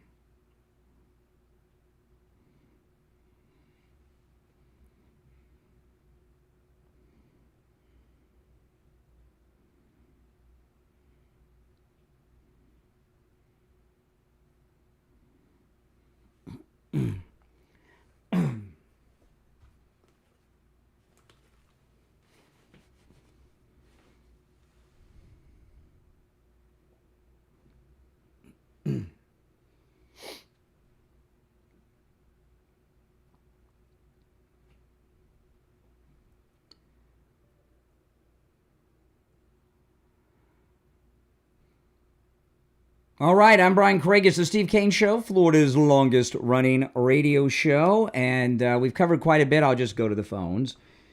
You're on the air. What's your name? Where are you calling from? You're on the air. Once, twice. All right. You missed your opportunity. You're on the air. What's your name? Where are you calling from? Hey, Rich from Boca. Hey, Rich. Hey, listen, is any thoughts in your mind that this whole situation with that interview actually came from Trump, and when he heard Well, all the okay. evidence. Well, this is let's clarify. Okay, you're talking about the Bongino Kash Patel interview. Yes. Mm-hmm. Okay, so what are you suggesting may have come from Trump? Yeah. I'm just wondering if when they confronted Trump with all the information that they had, some reason he decided let's not go any further with it. I don't believe that. No, I don't believe that. You know, these lawfare, these never Trumpers shot him, and then they tried to do it again. Yeah. And they got him arrested many times. Like as an example, the one I used before the break, this corrupt Judge Mershon in New York with the daughter raising $100 million. They're not investigating that guy. They don't have time for that. No, I understand. I understand that. I mean, there's so many different factions, but I'm just wondering in the overall picture. If you realize that maybe it should not go. No, because a couple things. One, Trump wants to clear his name. 2, he wants the history books corrected. 3, these people are going to harass him and his family for the rest of their lives if they're not brought to justice. No, I don't believe that Donald Trump says, don't arrest any of those laws. Just let them go about their life. No, I don't buy that. Nope. All right, just a thought. All right, well, thanks. It's a crazy one. You're on the air. What's your name? Where are you calling from? Yeah, this is Dean from Martin County. Hey, what's up? Yeah, I'm trying to figure out. I missed the first part of the show this morning. Sorry about that. Yeah. What are they saying? Statute of limitations ran out of? Which cases? Well, they were vague, but they were talking about January 6th in particular, that the statute of limitations is up. Well, to go after who? They didn't say. They didn't say. And I don't buy that because treason. It can't run out. There's no way. There's a 4-year statute of limitations on treason against the United States government. No. I don't buy that. There might be a statute. This is nonsense to me. Nonsense. But even if, and then Kash Patel said we'll continue to look in the cases that we can prosecute. Even if statute of limitations was up, let's just say that. Okay, I don't believe that. I don't buy that. But let's just say it was. I don't either. What is stopping them from investigating and then presenting to the American people? Okay, on January 4th, this person called Pelosi, and then Pelosi called the White House and says, we don't want the troops. And then this happened, and then this person did this, and this person talked to this person in MAGA gear that went in that window over there. You know what I'm talking about? That was nonsense. To me, it looked like a hostage video. Trump's not going to let. I mean, they tried to kill. I mean, the torture that man went through for the last 10 years.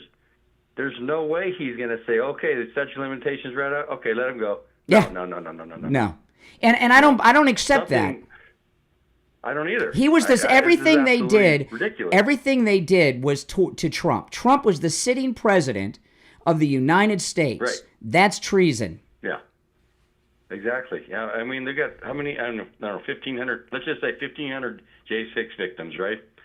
Those people need to be compensated for. I mean, 3 years of their life was tortured. Or just 4 years. Okay. Hey, listen, I appreciate the call. I'm glad I'm not alone on this because because I thought maybe sometimes I get too close to these issues. I've lost track of the order of the calls, guys. My apologies. You're on the air. What's your name? Where are you calling from? Hey, Brian, this is Tom from PA. All right, Tom, speak up. You're on the speak. Can you take yourself off speaker? I guess he can't. He hung up. Okay, if you're on hold, hang in there. For those that are just joining, and I may go over this after the top of the hour with Steve. Dan Bongino and Kash Patel did a sit-down interview that aired yesterday on Fox. The interview was done by Maria Bartiromo. And the interview was incredibly disappointing. As I told the last caller, Kash Patel said that the statute of limitations had run out on a lot of these crimes, the people that went after Trump. And I just don't understand if there can be a statute of limitation on treason. If anybody has any information on this, let me know. They did not talk about arrest or indictments. They said that they have information and it's being sent to Congress. And both of them looked off in that interview. And I agree. A caller said, especially Bongino, one of the callers has said Bongino did not look himself. He looked really off during that interview. They did look scared. The question is, who are they scared of? Trump because they haven't delivered? Or deep state people getting to them? These are the questions. All right, you're on the air. Hey, Brian, this is Tom from PA. Now we can hear you. Go ahead, Tom. That's much better. Oh, great. I'm a relatively new listener, first-time caller, and I just wanted to make a couple of points. Yes. I was never political until Trump came down the aisle, and ever since then, I've really been in the game. So I just wanted to make a couple of points. I'm willing to give Pam Bondi and Kash Patel and Dan Bongino the benefit of the doubt and the time to work things through. Every new job that I've ever had, it took 3 months just to get to know everybody, who's doing what, get to know their names, get to know the departments. So I feel like it does take a little bit of time. And then the next 3 months, you're assessing what's going on, and then you get your feet on the ground, and then you start implementing. So there, I'm willing to give them a little bit, of a leeway. But with the interview, I feel like, I watched Congress for the last 4 or 5 years, only to find out that all of their trials and whatever they do on TV, at the end of the day, they say, oh, well, we can't do anything. We need the DOJ to do something. Yeah. And so to hear Kash Patel to say, well, we have all this stuff and we're going to send it to Congress, what does that mean? Like, I kind of feel like if there is no arrest or indictments, what are we waiting for? Yeah, like one of the things Bongino said is the information on the pipe bomber from J6 is going to come out. Well, how about arresting that person and then have a press conference about the arrest? Why? What? That interview was weird. It was weird, and it was all kicking the can down the road and making excuses to be do-nothings. I have been saying this for years. I mean, I'm in my 50s, and I remember back in the day when you would hear something on the news, it was someone getting indicted or arrested. Now it's, the news is basically, oh, we know this story and we know this happened, but no arrests. And I think, definitely in this administration, we need to get past that with everything that they've done to Trump and the American people. What do you think happened here? I mean, listen, Kash Patel and Dan Bongino have been screaming from the rafters for 4 years about J6 and everything. They've both been really applying and auditioning for these jobs to President Trump for 4 years. They got the jobs, and now they said they can't do anything. So what happened? Yeah, I'm not sure. But I definitely just wanted to call in and make that point, and I do agree with you. Well, listen, welcome to the program. Thank you so much. All right, take care. Yeah, we have a lot of listeners in Pennsylvania. I don't know what it is about Pennsylvania. Well, it's a good red state, right? That's why Fetterman's trying to sound like a Republican. All right, our number is 888-465-2631. You're on the air. What's your name? Where are you calling from? What's your name? You're on the air. Where are you calling from? Hey, it's Bob from Jupiter. Hey, Bob. What's up? Real quickly with Biden and the cancer, do you think the reason why? And I know it's stage 4, but I am in the medical field, so not in that area. But do you think that he probably wasn't detected because he was hiding from doctors for a while because of the cognitive issues? No, I don't think it was hidden. I think they knew. I think he's getting a lot of negative press and the Tapper book's out this week, and he's trying to get sympathy from people. Leave me alone. I have stage 4 cancer. Leave me alone. Oh, I don't think he found out on Friday. And you're in the medical field. Every man over 80 almost has prostate cancer if they have a prostate still. Most men that live into yeah.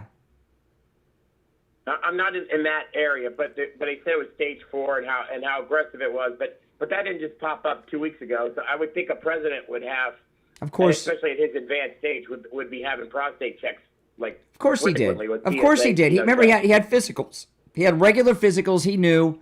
It's not new to them. It's new to us. All right. Okay. Yeah. Thank you. All right. Take care. We've had some really good calls today, I must say. Let me take it. You're on the air. What's your name? Where are you calling from? Mark from Jupiter. Hey, Mark. Got 30 seconds. Then we got a break. What's on your mind? Okay, real quick. I think you're looking at some bad acting right there. I think you're looking at two guys that aren't used to lying, that are lying. I think they're letting the pressure off of the people that they're getting ready to indict so that maybe they get a little chatter and they can monitor that. That's my opinion. Really? I think they're going to go after somebody. I Yes, I think hope that's you're bad right. acting. I think two guys, Yeah. I think it is. I think they're honest guys right there, and they don't like to lie, and they're lying to Maria. Okay. That's interesting. So I think we're gonna. I feel good about it. Does I'm not anyone worried. know? By the way, think, does anyone know when that interview was recorded? It aired yesterday. When was it? Was it recorded before or after the Comey incident? Anyone know? I don't have those facts. All right, listen. I'm guessing after. All right, I got to run for the top. Thanks for the call. That's an interesting new theory. 2 hours down, 1 to go. We'll be right back.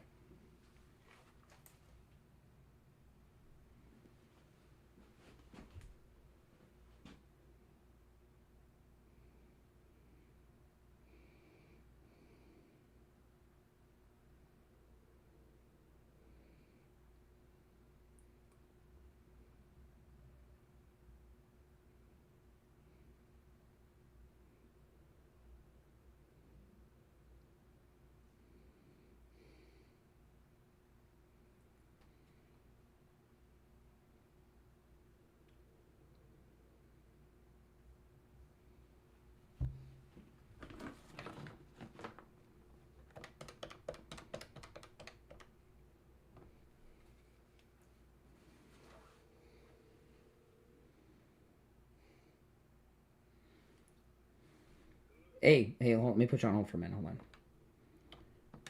Okay. All right, what's going on?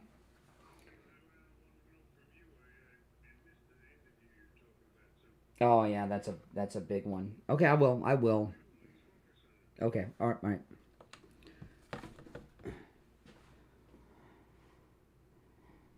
All right, you there, Steve? Steve, you there? Yes, I'm here. Okay, hold on. Only I can barely hear you in my headset. Well, it's your phone. The floor isn't going too far. You're on a different. Hold on, let me put you on hold again. All right, how's that? Is that any better? I can hear you fine now. Okay. We got about a minute, so we got two things we can do. I can either recap it or take some of the calls about it. What do you want to do? Recap it. Okay. Because I missed that one interview after watching the whole weekend. I missed that one interview. Okay. Yeah, I mean it's the big one. You know, it was big. It was. Give me all the details. Well, it won't take long to do that. Okay. We got 1 minute. We'll be back. If I got questions, I'll ask. All right. Very disappointing interview. Evidently. I'm worried about them, not angry at them. It looked like I'll tell you what happened, but it looked like a hostage video. I heard you say that, yeah. All right, hold on. Got 30 seconds.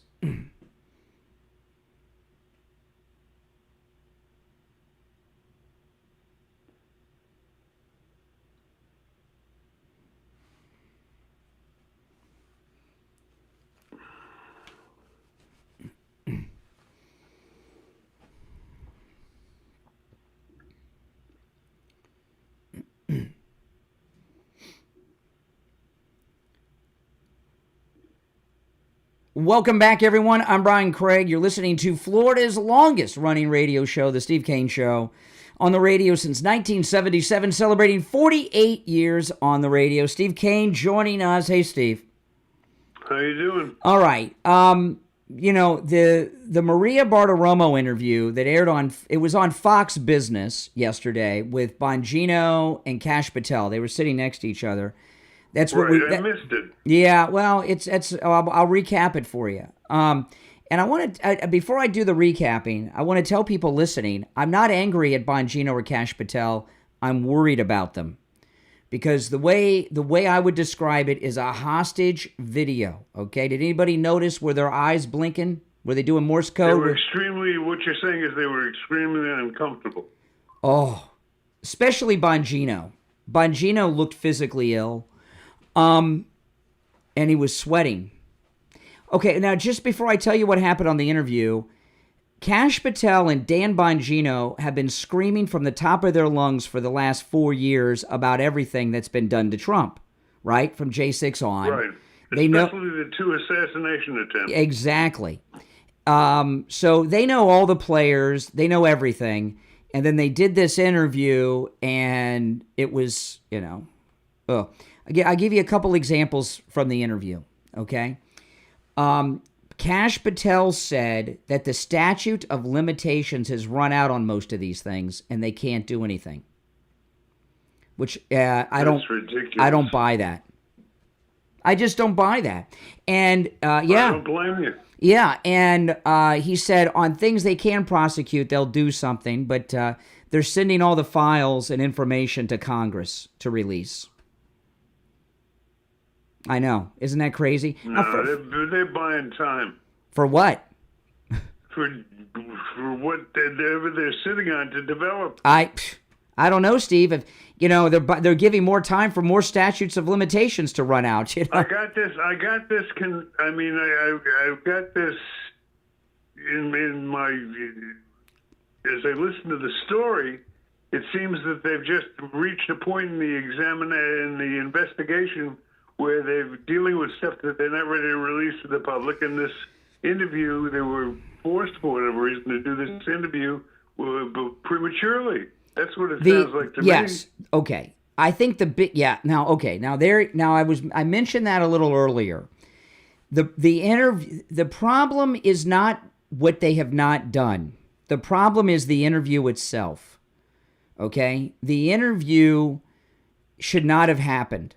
They didn't want to be there. Well, who made them do it? Well, I mean, we're speculating, but my guess is that the thing was scheduled and they thought better of it. Maybe they got new information, or they weren't. They were forced to do it by circumstances. A lot of people think they look scared, but then this caller before the top of the hour had a different theory, and that made a lot of sense to me. Right before you came on, he said it was similar to what you said, and then he put an added thing on that maybe they're trying to give some false sense of security to some of the people they're going to be locking up soon. I don't know. Well, if that was the case, they wouldn't be so uncomfortable. They didn't want to do what they were doing. They did not once mention, they didn't use the word arrest or indictment. Those words were never uttered. Arrest or indictment, never uttered. Well, from what you say, they didn't mention much of anything. It was a long interview, but they didn't say anything. No. And Bartiromo was really annoyed. I could tell she was really annoyed.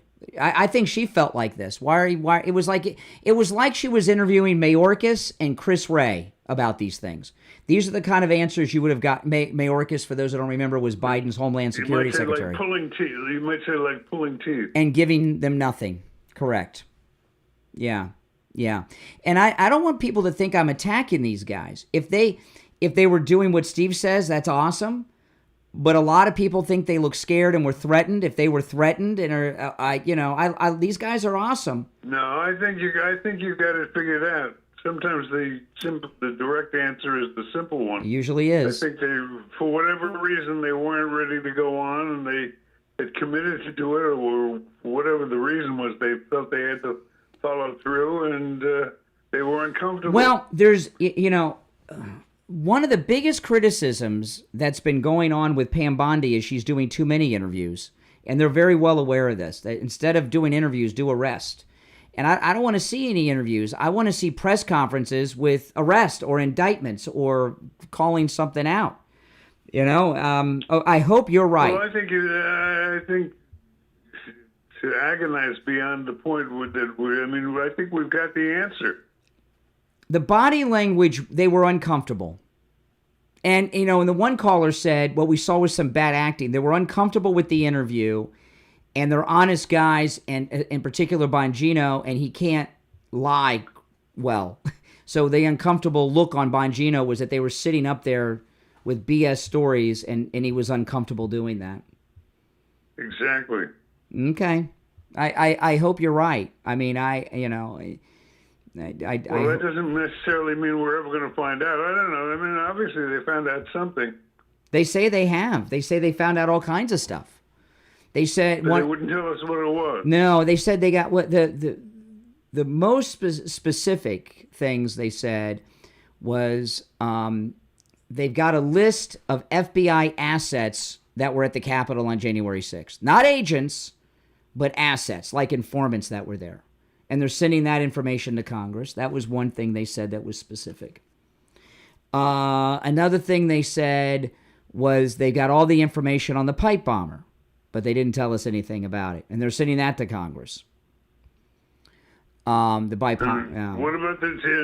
the two jokers that attempted to kill Trump? Nothing on that. They can't talk about that. One's an active case. The other guy's dead. There's no active case.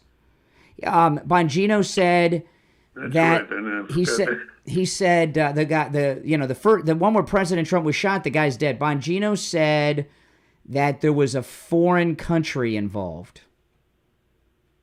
That's all he said. And we know that already. That's not new. That's Ukraine, because he had the shooter that got killed. He had a bunch of phones. And on one of the phones, he was calling a number with a Ukrainian number. And we have the Ukrainian connection to the golf course assassin. It's all very disquieting. I can understand why you're upset. Yeah, and I'll tell you, when I heard about the interview, I was very excited because they were doing it together. I was like, oh boy. And Barbara Romo, and she was pissed. She was pissed at him. Well, there's got to be a huge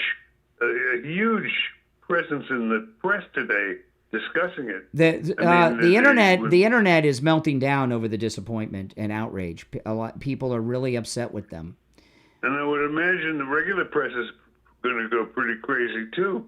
No, I think they'll sit on it. I don't think they're the most of what the news not the conservative columnists, not the columnists that write for the Post. I wouldn't think. I agree. And the interview was on Fox, so Fox will want to promote their own interview. So I'm hoping there'll be a lot on Fox about it today. But it was your theory would be, out of everything that's been discussed today, your theory, listen, anytime you're looking for an answer to anything, whether it's a multiple choice exam or an issue, the most obvious explanation is usually the explanation. And yours is yours that they were forced into doing an interview. They can't reveal anything, and they were uncomfortable because they didn't want to do this interview before they started doing arrest. I mean, that seems very possible, and I hope you're right. I really do. That's not just very possible. It's the best of all the theories. Well, my favorite line, sometimes a banana is just a banana. That's correct. That's right. Father's Day's coming up. No better gift than anything from MyPillow.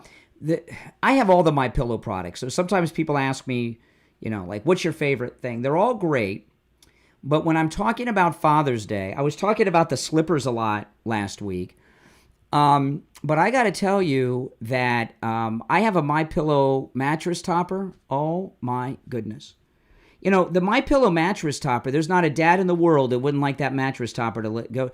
When I get on that mattress topper, I'm out like a light. Seconds. My wife and I were talking, and I'm falling asleep in conversation, Steve. I get to, sometimes we lie in bed and watch TV. I haven't seen the ending of a television show in years because we got the MyPillow mattress topper. There's not a dad in the world who would not love a MyPillow mattress topper. Huge discounts on them with our promo code Kane at checkout, Kane. But remember, you can do all your Father's Day shopping at MyPillow.com. And Dad isn't just what is that promo code again? Let me write it down. It's your name, Kane, Kane. Kane. Oh, I can remember that. Yeah, it's your name.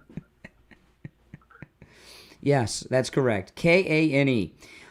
You can use our promo code Kane on all the specials at MyPillow.com, not just the ones we talk about. And but Dad is not just your dad; it's your grandpa. It could be your husband or even your adult son who's got kids, right? There's yeah. So go to MyPillow.com. Use our promo code Kane and check out huge savings and great Father's Day gifts. All right, callers on hold, stand by. It's the Steve Kane Show. Steve Kane's here. I'm Brian. We'll be right back.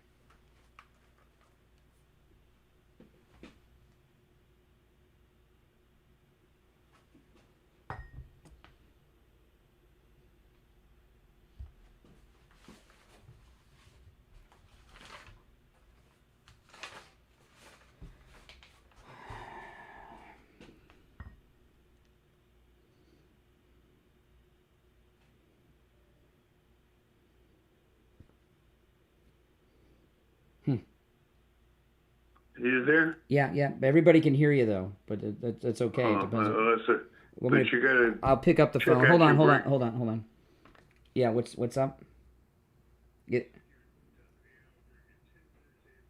I did not. No, I did not. It's only 14 after now. This is the quarter after break. I took the one on top on time. I took it on time. This is the first break of the third hour. Okay, hold on. Bottom of the hour. Okay, all right, hold on. All right, you there, Steve? Yeah. Okay, hold on. But can't hear you too loud. All right, hold on. Try it again. What about now? Now I can hear you. Okay.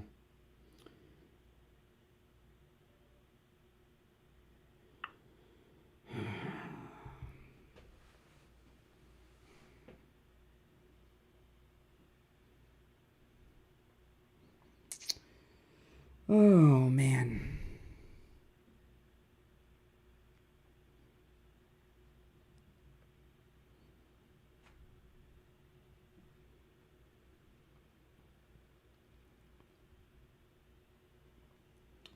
One minute, we'll be back. Okay.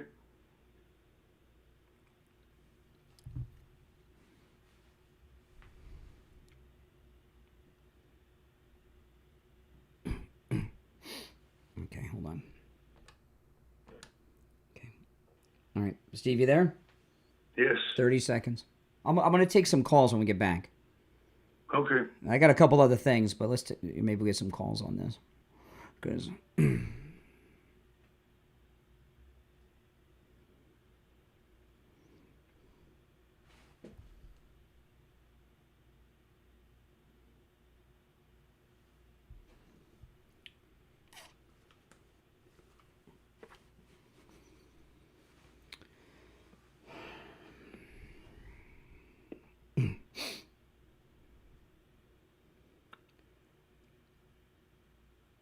We're back. I'm Brian Craig. Steve Kane is here. Let's go to our phones. You're on the air. What's your name? Where are you calling from? Good morning, MAGA fam. Wow. My spidey senses went off yesterday when I saw Kash Patel looking up and to the right a lot. Are you with me, Brian? Yes, up and to the right, yes. The significance of that? And he did that quite a bit, and it's kind of out of his character when he's more serious and looking straight ahead. But what I got away with it is apprehensiveness from the whole thing. Something is holding them back, and for them to have to lie for whatever reason it is probably the reason for the character change in their. Okay, so looking up and to the right is a tell for lying. Correct? But because you're. If I'm not mistaken, but that means he's uncomfortable and he's forced to do it. Now, why did Pam Bondi let them go to this interview? What is the reason behind it? What are we going to wait for in the next 2.5? Well, I gotta tell you, there has been a campaign led by Laura Loomer to bring down Pam Bondi, and it's gaining a lot of steam. Maybe Steve, they went on there to take some heat off of Pam Bondi. And shift some to themselves, because there's a lot of pressure. Well, we're just tilting at windmills at this point. I mean, we're just making wild guesses. Obviously they get caught in a bad situation where they didn't want to reveal anything else. Yeah. And they had to bluff their way through it. I didn't get the fuzzies yesterday, but what really got me was when Maria Bartiromo asked the direct question. I believe she said 8 years. We've been waiting 8 years. So they avoided that question like a Democrat. And also when Patel said that Epstein killed himself, I said no way he would have done that, because the guards were not in the aisle. The cameras was off. Well, when Bongino's answer was so strange, he said, "I've looked through the file." What, the Chris Wray file? So he's going by Chris Wray's file for that? That seemed very strange to me. And that could have been rewritten as well, in my opinion. Yeah, they need their own investigation into some of these things. Before the final draft. Okay. Really quickly on the Autopen. Yes. Really quickly on the Autopen. We gotta sequester or get Jean-Pierre. We gotta do something with her because she All right, was the one out there I appreciate the call. You know, Steve, what IB just did there, I'll give you guys some behind the scenes. Textbook chronic caller technique. Textbook. And, you know, chronic callers, by the way, you can call every day and there's good chronics and bad chronics, right? Somebody that, the bad chronics, and if you notice, I'm usually pretty short with IB. Not that I dislike him, but he's mediocre caller. And if you notice, with a chronic caller like IB that's got nothing to say, every time they know you're about to hang up, they got one more thing, right? Like he knew I was about to hang up, and then what do you, the Autopen. Yeah, one more thing, the Autopen, textbook chronic. All right, you're on the air. What's your name? Where are you calling from? Morning, Brian. Randy from South Mississippi. Hey, Randy.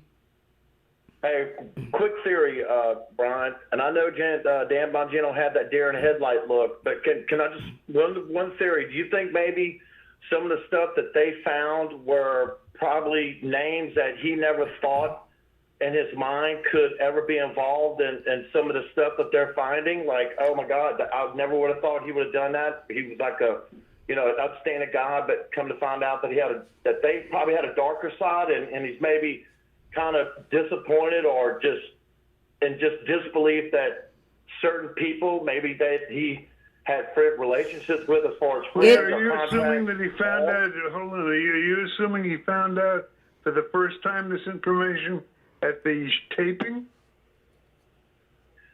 No, sir. What I'm saying is the look that he had in this interview was like, to me, also maybe like Brian said, was a hostage situation.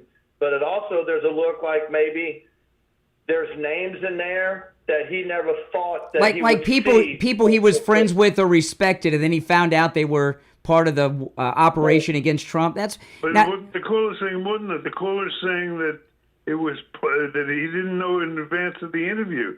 No, I think he means since he's been at the FBI. But the thing with Bongino, caller, did you see the interview or just hear like the clips I played? No, sir. I didn't watch the whole interview. I watched your clips through there. But okay. Now Bongino is a beta male, alpha male. You know, you got all these things. You know, he is like a big mouth tough guy. And I understand that, and when he was thanks for the call. Okay. And when he was sitting there, Steve, he looked uncomfortable. He looked nervous, and to me, he looked like he was sweating. This guy's been on TV so many times. You know, he had his own show. And it just was not the Bongino that we've seen over the years. It was a different man, which would fit into your possible... Listen, none of us know, right? We don't know. We're guessing. Everyone's guessing. But those of you who actually saw the interview, even if it was in clips and you saw the video... The body language, I would love to see a body language expert analyze Bongino during that interview, Steve. Oh, you know, I wanted to, just moving on a little bit here. And by the way, if you want to call in about this, you're certainly welcome. I don't know if you'll agree with me on this or not, Steve, but I think Biden's known for a long time he's had prostate cancer. And I think, obviously, he just dropped this to try to get sympathy while he's being exposed by CNN. Well, when you say he dropped it, I don't think he's been dropping anything lately. I don't think he handles his own advisorship.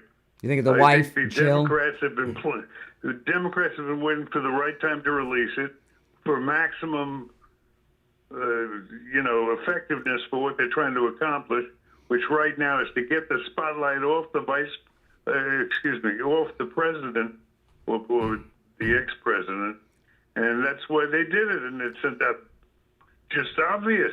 Well, they're getting scared because CNN has turned into a 24-hour who was really running the country network because Biden was out of it. And Tapper's book's out this week. This whole news release was an attempt to shut everybody up out of sympathy. Yes, exactly. Because you don't have to be a genius to figure that out. Because they're afraid that the truth of who was running the White House and using the Autopen is going to be revealed, so they're trying to get the heat off. And they're taking day after day horrible beatings. They can't get the spotlight off them. Yeah. So this was a way to the former president and put him in a sympathetic light. It's not going to work. And ask for mercy. It's not going to work.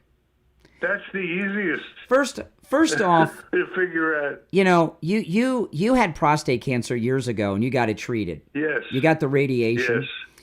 Yes. And I remember at the time, because we were this was off the air. We didn't talk about this, although I'm sure we mentioned on the air you had prostate cancer, but you had a very mild form of it.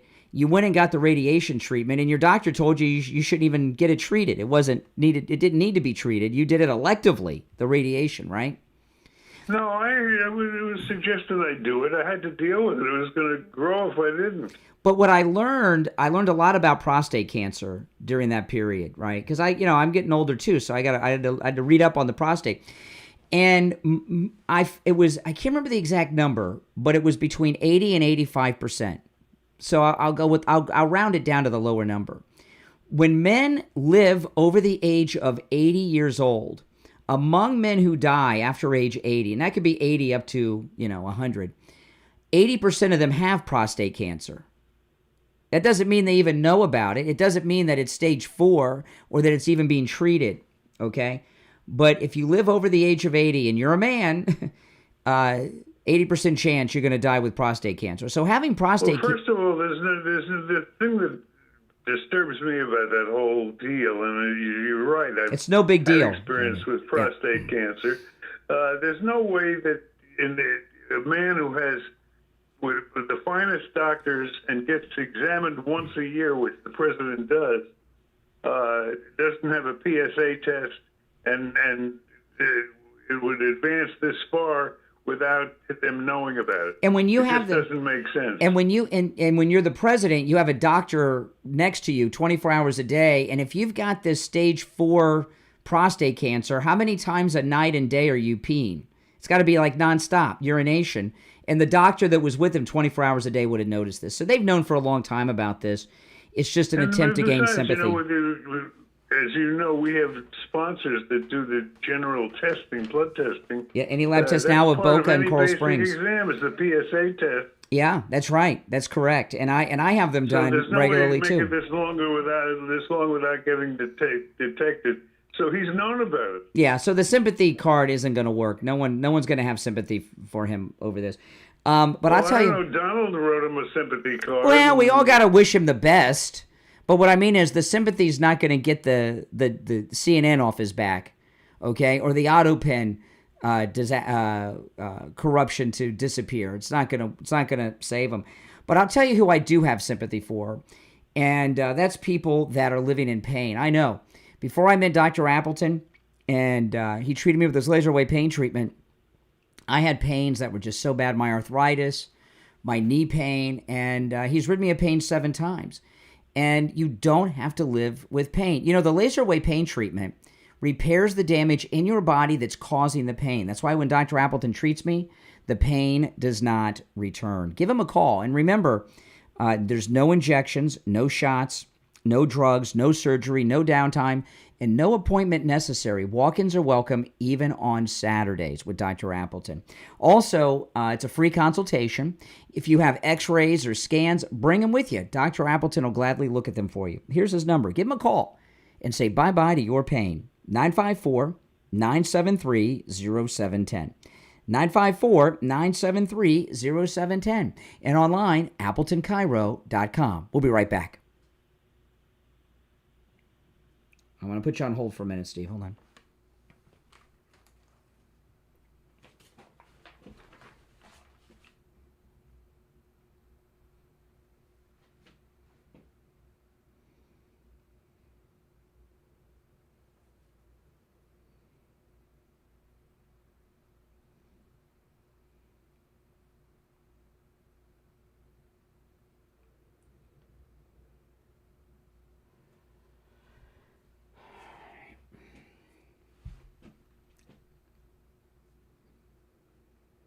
All right, you there, Steve?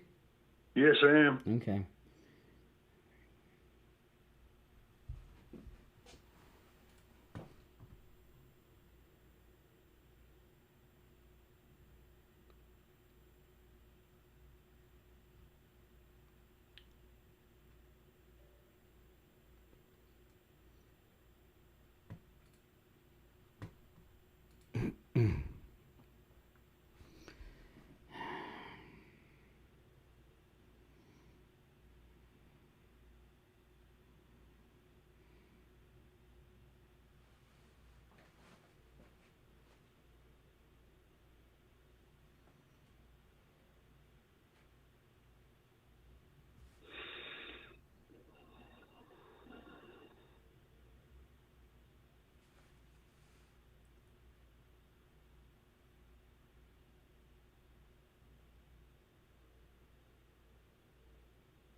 We're back. I'm Brian Craig. Steve Kane is here.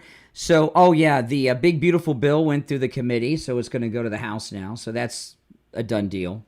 I told you not to worry about that. People were freaking out about it. You say don't worry about it. I don't know what, they did so much fooling around at the end. I don't know what the bill is still as effective as it's supposed to be. Yes, Trump overloads things so that he can make concessions on things he doesn't even need or want. The big things will be in there. The permanent Trump tax cuts, no tax on tips, no tax. That's no tax on Social Security. My mother's. I didn't see that. I read the paper this morning. Yeah, it's in there. That's the one I'm interested in. That's in there. And they had the no tax on tips, but none of the other ones he promised. No, they'll be in there. Don't you worry. They'll all be in there. And I was talking to my mother over the weekend, and my mother's retired, and she has Social Security, but she works part-time, and she tells me she has to pay taxes on her Social Security. I had no idea. And first of all, that's criminal. They take the money from you your whole life and do whatever they want with it, right? I agree with it, but unfortunately, it's in there. I think that's the case. It's going to be in there when they get somebody will call in. Somebody that has information about the current bill that passed. I think you're going to find the Social Security is not in there. It will be anymore. It will be. It just went through the committee. They have reconciliation and all this stuff. It will be in there. There is no way they're not going to. They're going to have those. Those were campaign promises. No tax on tips. No tax on overtime.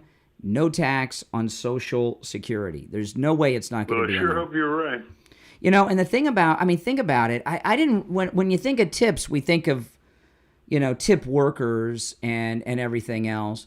And overtime, I didn't even think about this till the other day. I saw a police officer talking, and police officers work a lot of overtime. And they were saying that this is, they said, not only are we all going to get a big raise because no taxes on our overtime, but we're going to get a raise without the government having to pay any more money. And I'll tell you another thing about the tax on tips. Now, in the old days, all the tips were under the table because it was cash, right? But everything's electronic now. The restaurants and stuff have to pay taxes on those tips too, not just the worker. So restaurants and the tip workers get a break. And I did not even think about that with police officers. That's a big raise for police officers. And I don't know if firefighters work overtime.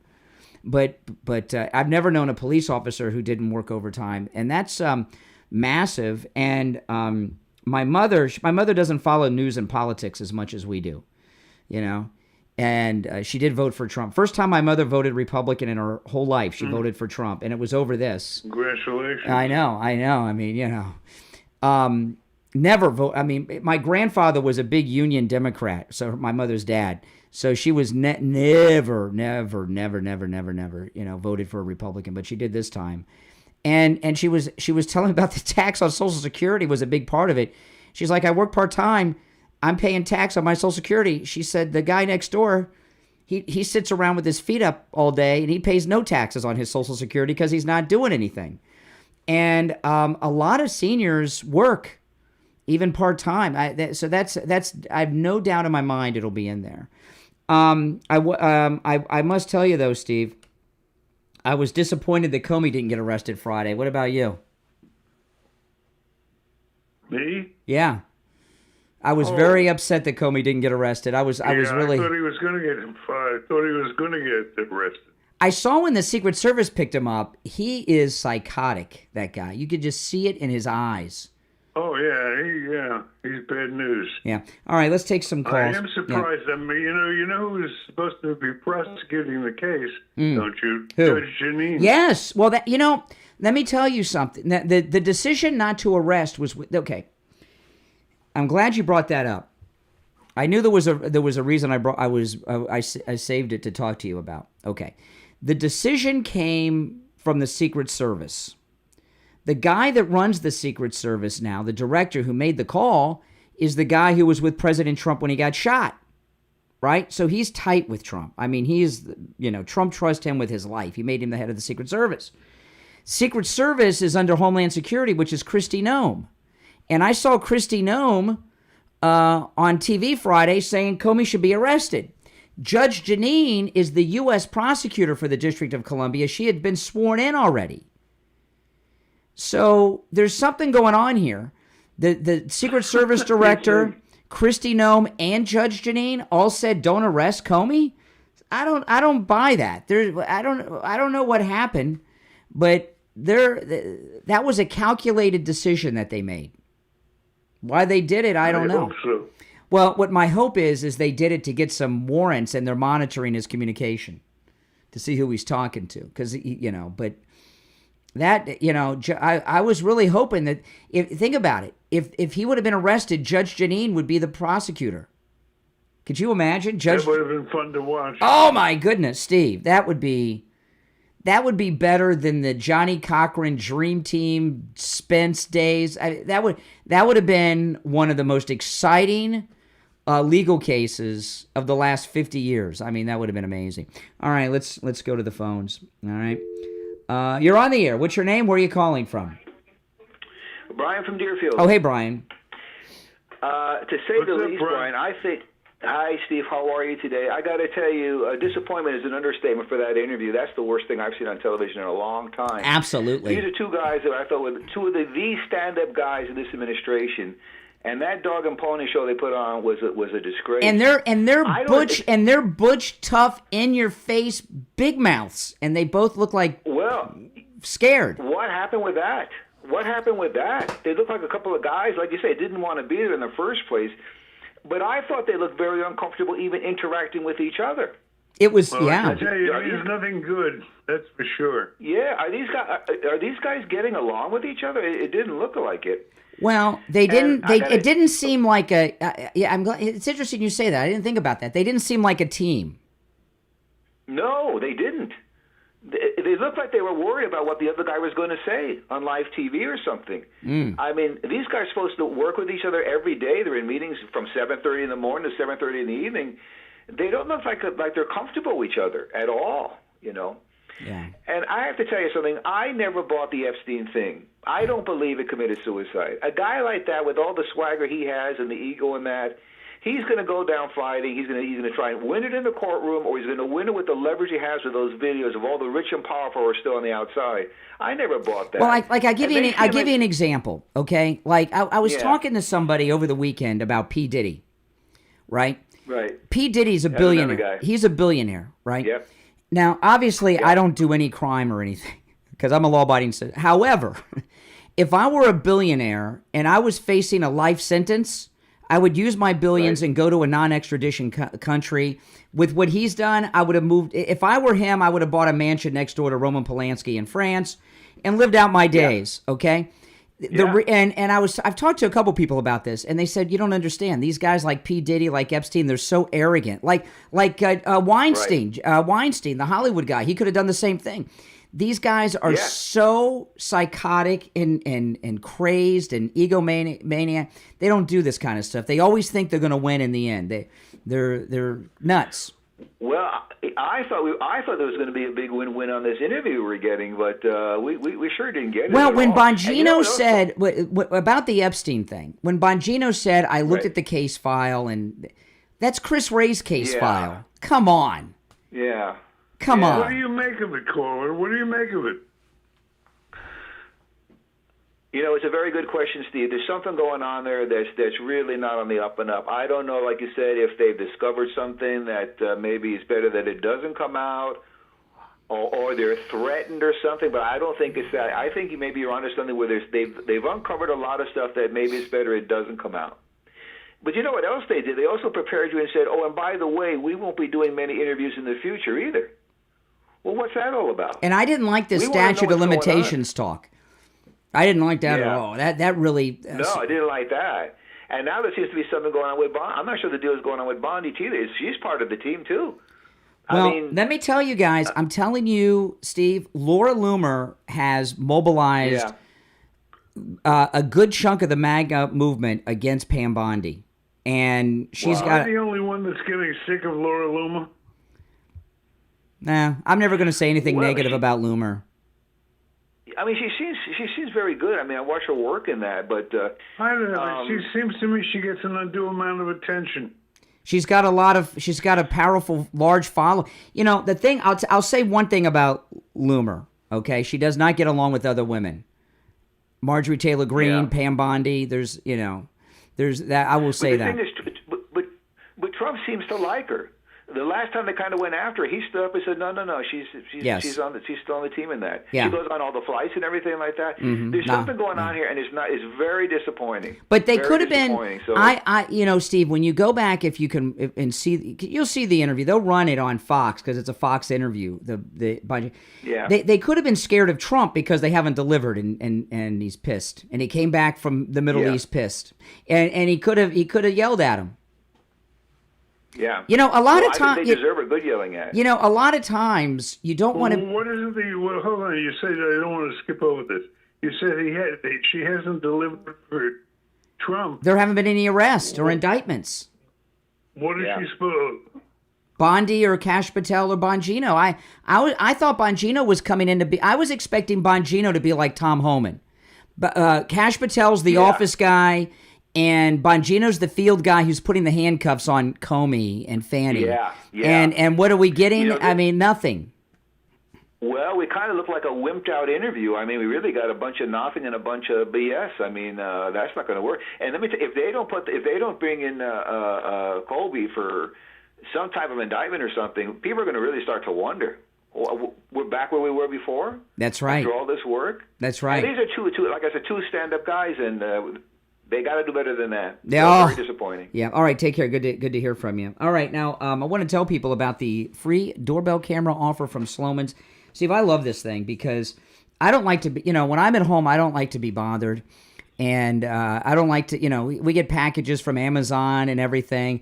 And every time there's movement in the front of my house, I get a notification on my phone and I can see who's there. And it's so great. I never have to get up. And when I see the truck drive off, then I go and get the package. I don't want to interact. I'm relaxing, but it's a great security feature. And I couldn't believe, Steve. When Malibu was burning, we would see all these fires in front of people's homes. Those videos you saw were taken off the doorbell cameras, and people were getting them off their cell phone. They weren't there during the fire. That was the doorbell camera, and you saw that 4K video. It's amazing. You can get a doorbell camera from Slomin's for free that connects to your cell phone with the installation of your Slomin Shield. Slomin's are also going to give you a free customized home security system and professional installation when you use their low-cost central station monitoring. You get an LED touchscreen, a motion detector, 10 contacts, a lifetime warranty, a backup battery, plus you'll receive a free doorbell camera with the installation of your Slomin Shield. Give them a call right now. 1-833-283-5050. 833-283-5050. We'll be right back. All right, so I'm going to put you on hold. I got to call Youngerman. Hold on.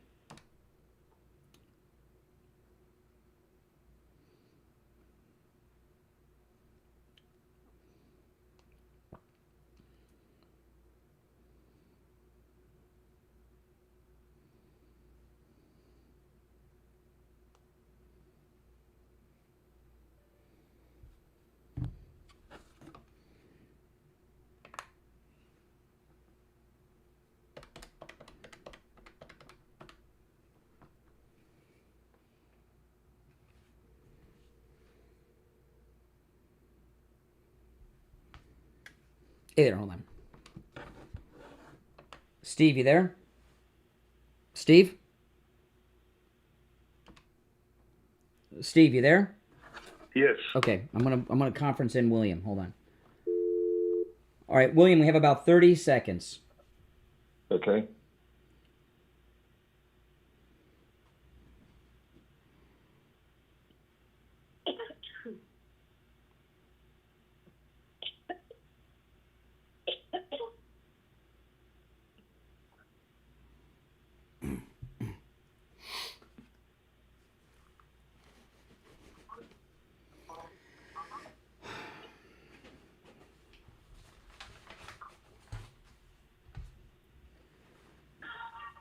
All right, and it's time to check in with William Youngerman from the offices of William Youngerman Incorporated in Boca, as we do each weekday morning at this time, for our first look at gold and the other precious metals for the week. William Youngerman, how are the metals looking? Metals are looking higher today. The markets Friday closed down on the week to $3,201.70 on gold. That was down $37.80 on Friday. Silver lost 34 cents, closing out the week at $32.26. Platinum down $2 at $9.88. And palladium gained $6, closing out the week at $950. As I said this morning, higher prices on gold on the downgrading by Moody's of our debt for the United States, with the markets moving higher on that news. Gold up $39.30 right now at $3,241 the ounce. Overnight trading in the range of $3,202 to $3,251. Silver up 24 cents right now at $32.50 the ounce.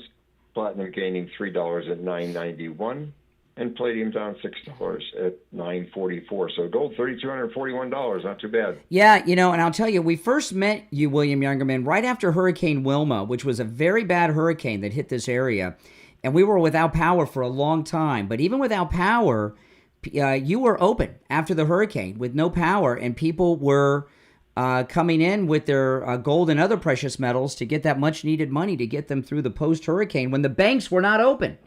So, guys, that's a fact. Yeah. So I think gold and silver, it's part of your hurricane prep, guys. It really is.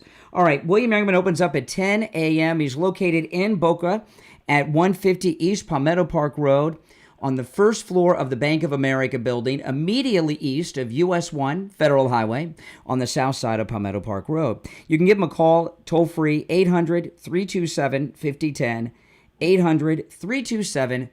And you can find both his address and phone number on his website, williamyoungerman.com. That's williamyoungerman.com. All right, William Youngerman, we'll talk tomorrow. Okay, have a great day. All right, Thanks. Take care. A lot of what's going on, Steve, whether it's the interview or this or that or Bondi or everything, the Loomer, all this, we're impatient. We're in power now.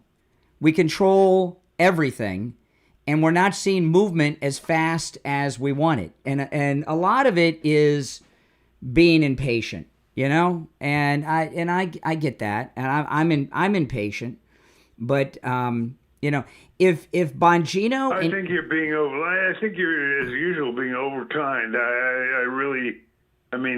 This is a severe. I didn't even see the interview. Oh, Steve, just from listening to the it's description bad. of it, it's bad. We're kidding ourselves if we say it doesn't mean anything. Let me tell you, Bongino is a broadcaster, the radio show, podcast, and television show. Exactly right. And when you're he's a broadcaster. Okay, when you're on the air, we all have problems in our lives, and Steve and I have things that go on all the time. My wife was in the hospital 3 or 4 times over the last few weeks. Okay, but I'm still here on the air. She's not in the hospital now, guys. But she had some health issues. But I'm on the air every day, and I'm not sitting here like looking down.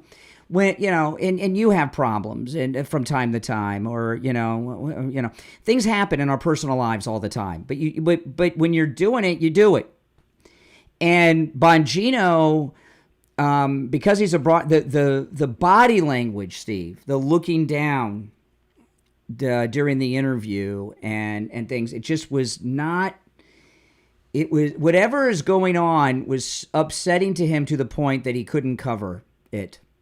And, I was a regular listener of his. But you can't just throw that. You can't just say that and then walk away from it. The fact is that you're right on the money, and that's very significant. And you can't just disregard it. Yeah. Yeah. So especially since there were 2 of them there. Yeah.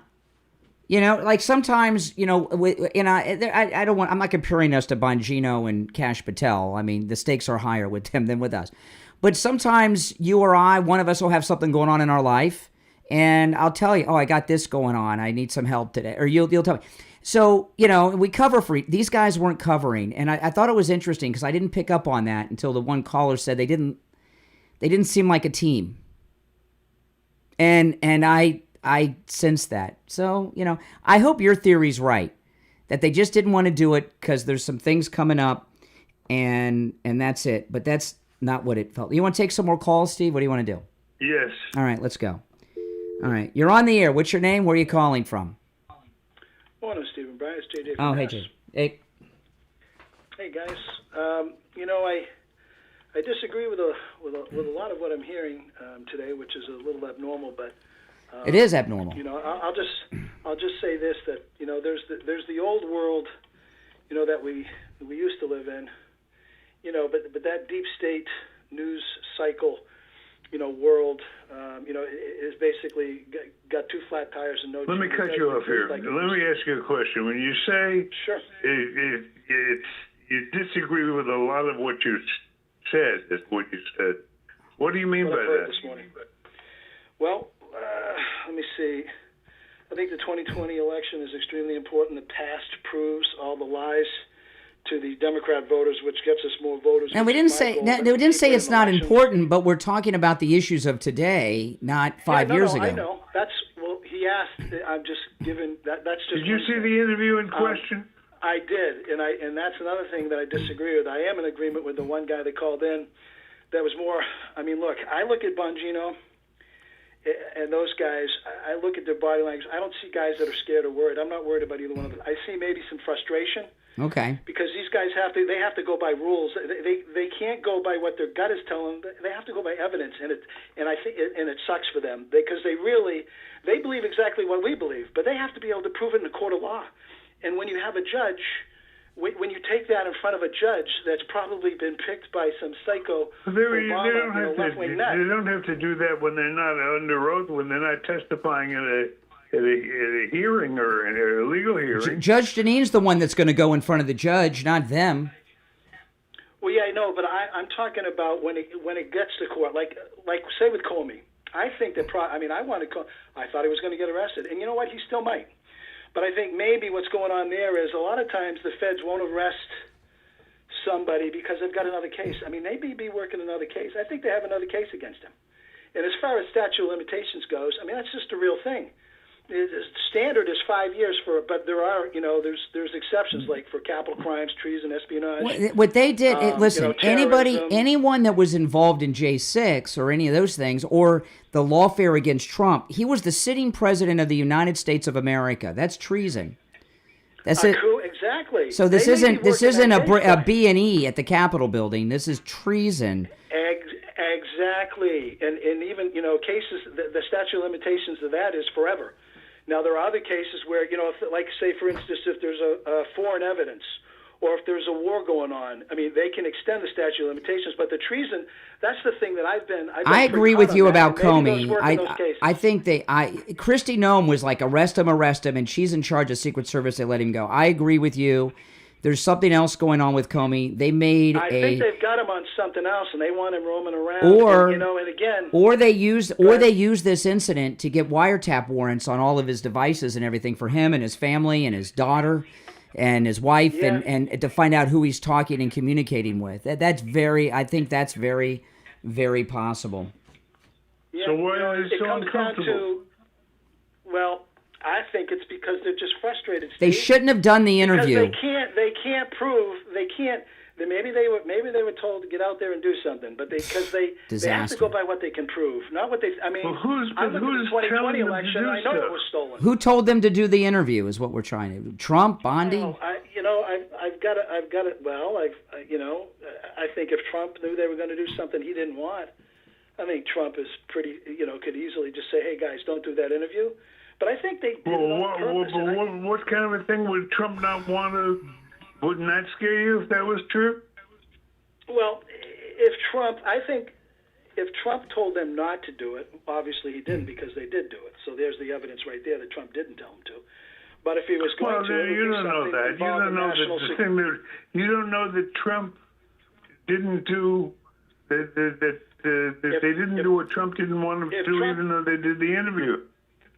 If Trump told them not to do the interview, would they do the interview? No. Okay, so that's what I'm saying. What I'm looking at is a possibility of something more along the lines of national security, because you go back to the 2020 election, Brian. I know you'd gone down on one call and not to talk about that, but if you remember J6, the day after, January 7th. Okay, at the time, DNA Ratcliffe, he was a DNI at the time for like 6-7 months up until the end of Trump's term. He came out on January 7th on Marina Bartolome and talked about China being in the election. Yeah. And that was hammer and scorecard. Yeah, Okay, but I don't. that is treason. That's there's a yeah, but that's not what they were talking very specifically about. About those involved with January 6th. Listen, I appreciate your call. I went on Friday and got a haircut. It was the first haircut I'd gotten since before the cruise. So I went like 6 weeks without a haircut, and the same person's been cutting my hair for years. First thing she said is, "Wow, you lost a lot of weight." And that's always good to hear, because, yeah, I have. And it's because of Coastal Weight Loss Secret. And guys and ladies, give them a call. It works. And what blew me away about it, I was really nervous about starting a diet plan because I thought I was going to have to exercise all the time. And I knew I wouldn't keep up with that. I had to do no exercise. I thought I was going to go over there and meet with them and leave with a box of food that tasted awful, that I didn't like eating and had small portions. I'm eating food I would normally eat each and every day. And I'm not taking any prescription medications like Ozempic. And I lost all this weight. And you can too. Also, Steve, we've been getting listeners from all over America who have been calling Coastal Weight Loss Secret. So you don't have to be local here in South Florida. No matter where you're located in this listening audience, Coastal Weight Loss Secret can help you do what they did with me. And that is lose the weight. And when you get on their program, they have coaches over there that stay in touch with you the whole time. In fact, I had a conversation on Friday with my coach over at Coastal Weight Loss Secret, just keeping up on my right now I'm in the maintaining phase. So they're still checking in with me. Did you gain any weight back, Brian? I said no. And they get, and they help you along the way, and they're always there for you. Give them a call. That's nice. It sure is, because you're not on your own. Give them a call. Make sure you tell them you heard about them on the True Oldies channel. 561-247-6300. 561-247-6300. And online, coastalweightlossecret.com. All right, well, that's the news for today. We'll be back tomorrow at 6 a.m. And, you'll see some of the clips of the interview, Steve, and I'm sure they'll rerun them on Fox and talk about them. We're going to see how the mainstream media deals with it. I think the mainstream media are going to ignore that and try to... MSNBC is going to be dedicated to cancer specialists today to try to help Biden out. Well, that's my point. I'm not interested in cancer talk. Okay, I feel bad for the guy. Hopefully, he recovers and the treatment works. But you don't think if there was something fishy about the Bartolome interview, you don't think the mainstream media would want to point to it? Maybe. I know Fox is going to cover it because it was their own interview, so they'll hype it. Hopefully. So look for it on Fox today. It was a Fox Business interview. That's all the time we have for today. It's the Steve Kane Show, Florida's longest-running radio show. On the radio since 1977. Steve Kane has been here. I'm Brian Craig. We'll see you tomorrow morning at 6 a.m. All right, guys. Listen, if you're new, make sure that you subscribe. All right? You all subscribed? And if you're already subscribed, please like the video. And if you could share it on your socials, that would be great too. And don't forget, if you'd like to support my content, go to mypillow.com. Do your Father's Day shopping. Look at this sale that's going on. Dad would love that cross. Just 20% off with our promo code Kane. That's amazing.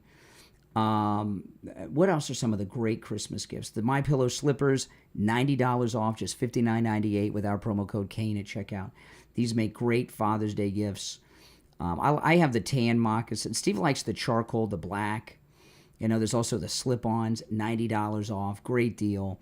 Do your Father's Day shopping. It's promo code Kane, Kane, at mypillow.com. All right, guys, I got to take off. Thanks for watching. I'll see you later today. Take care.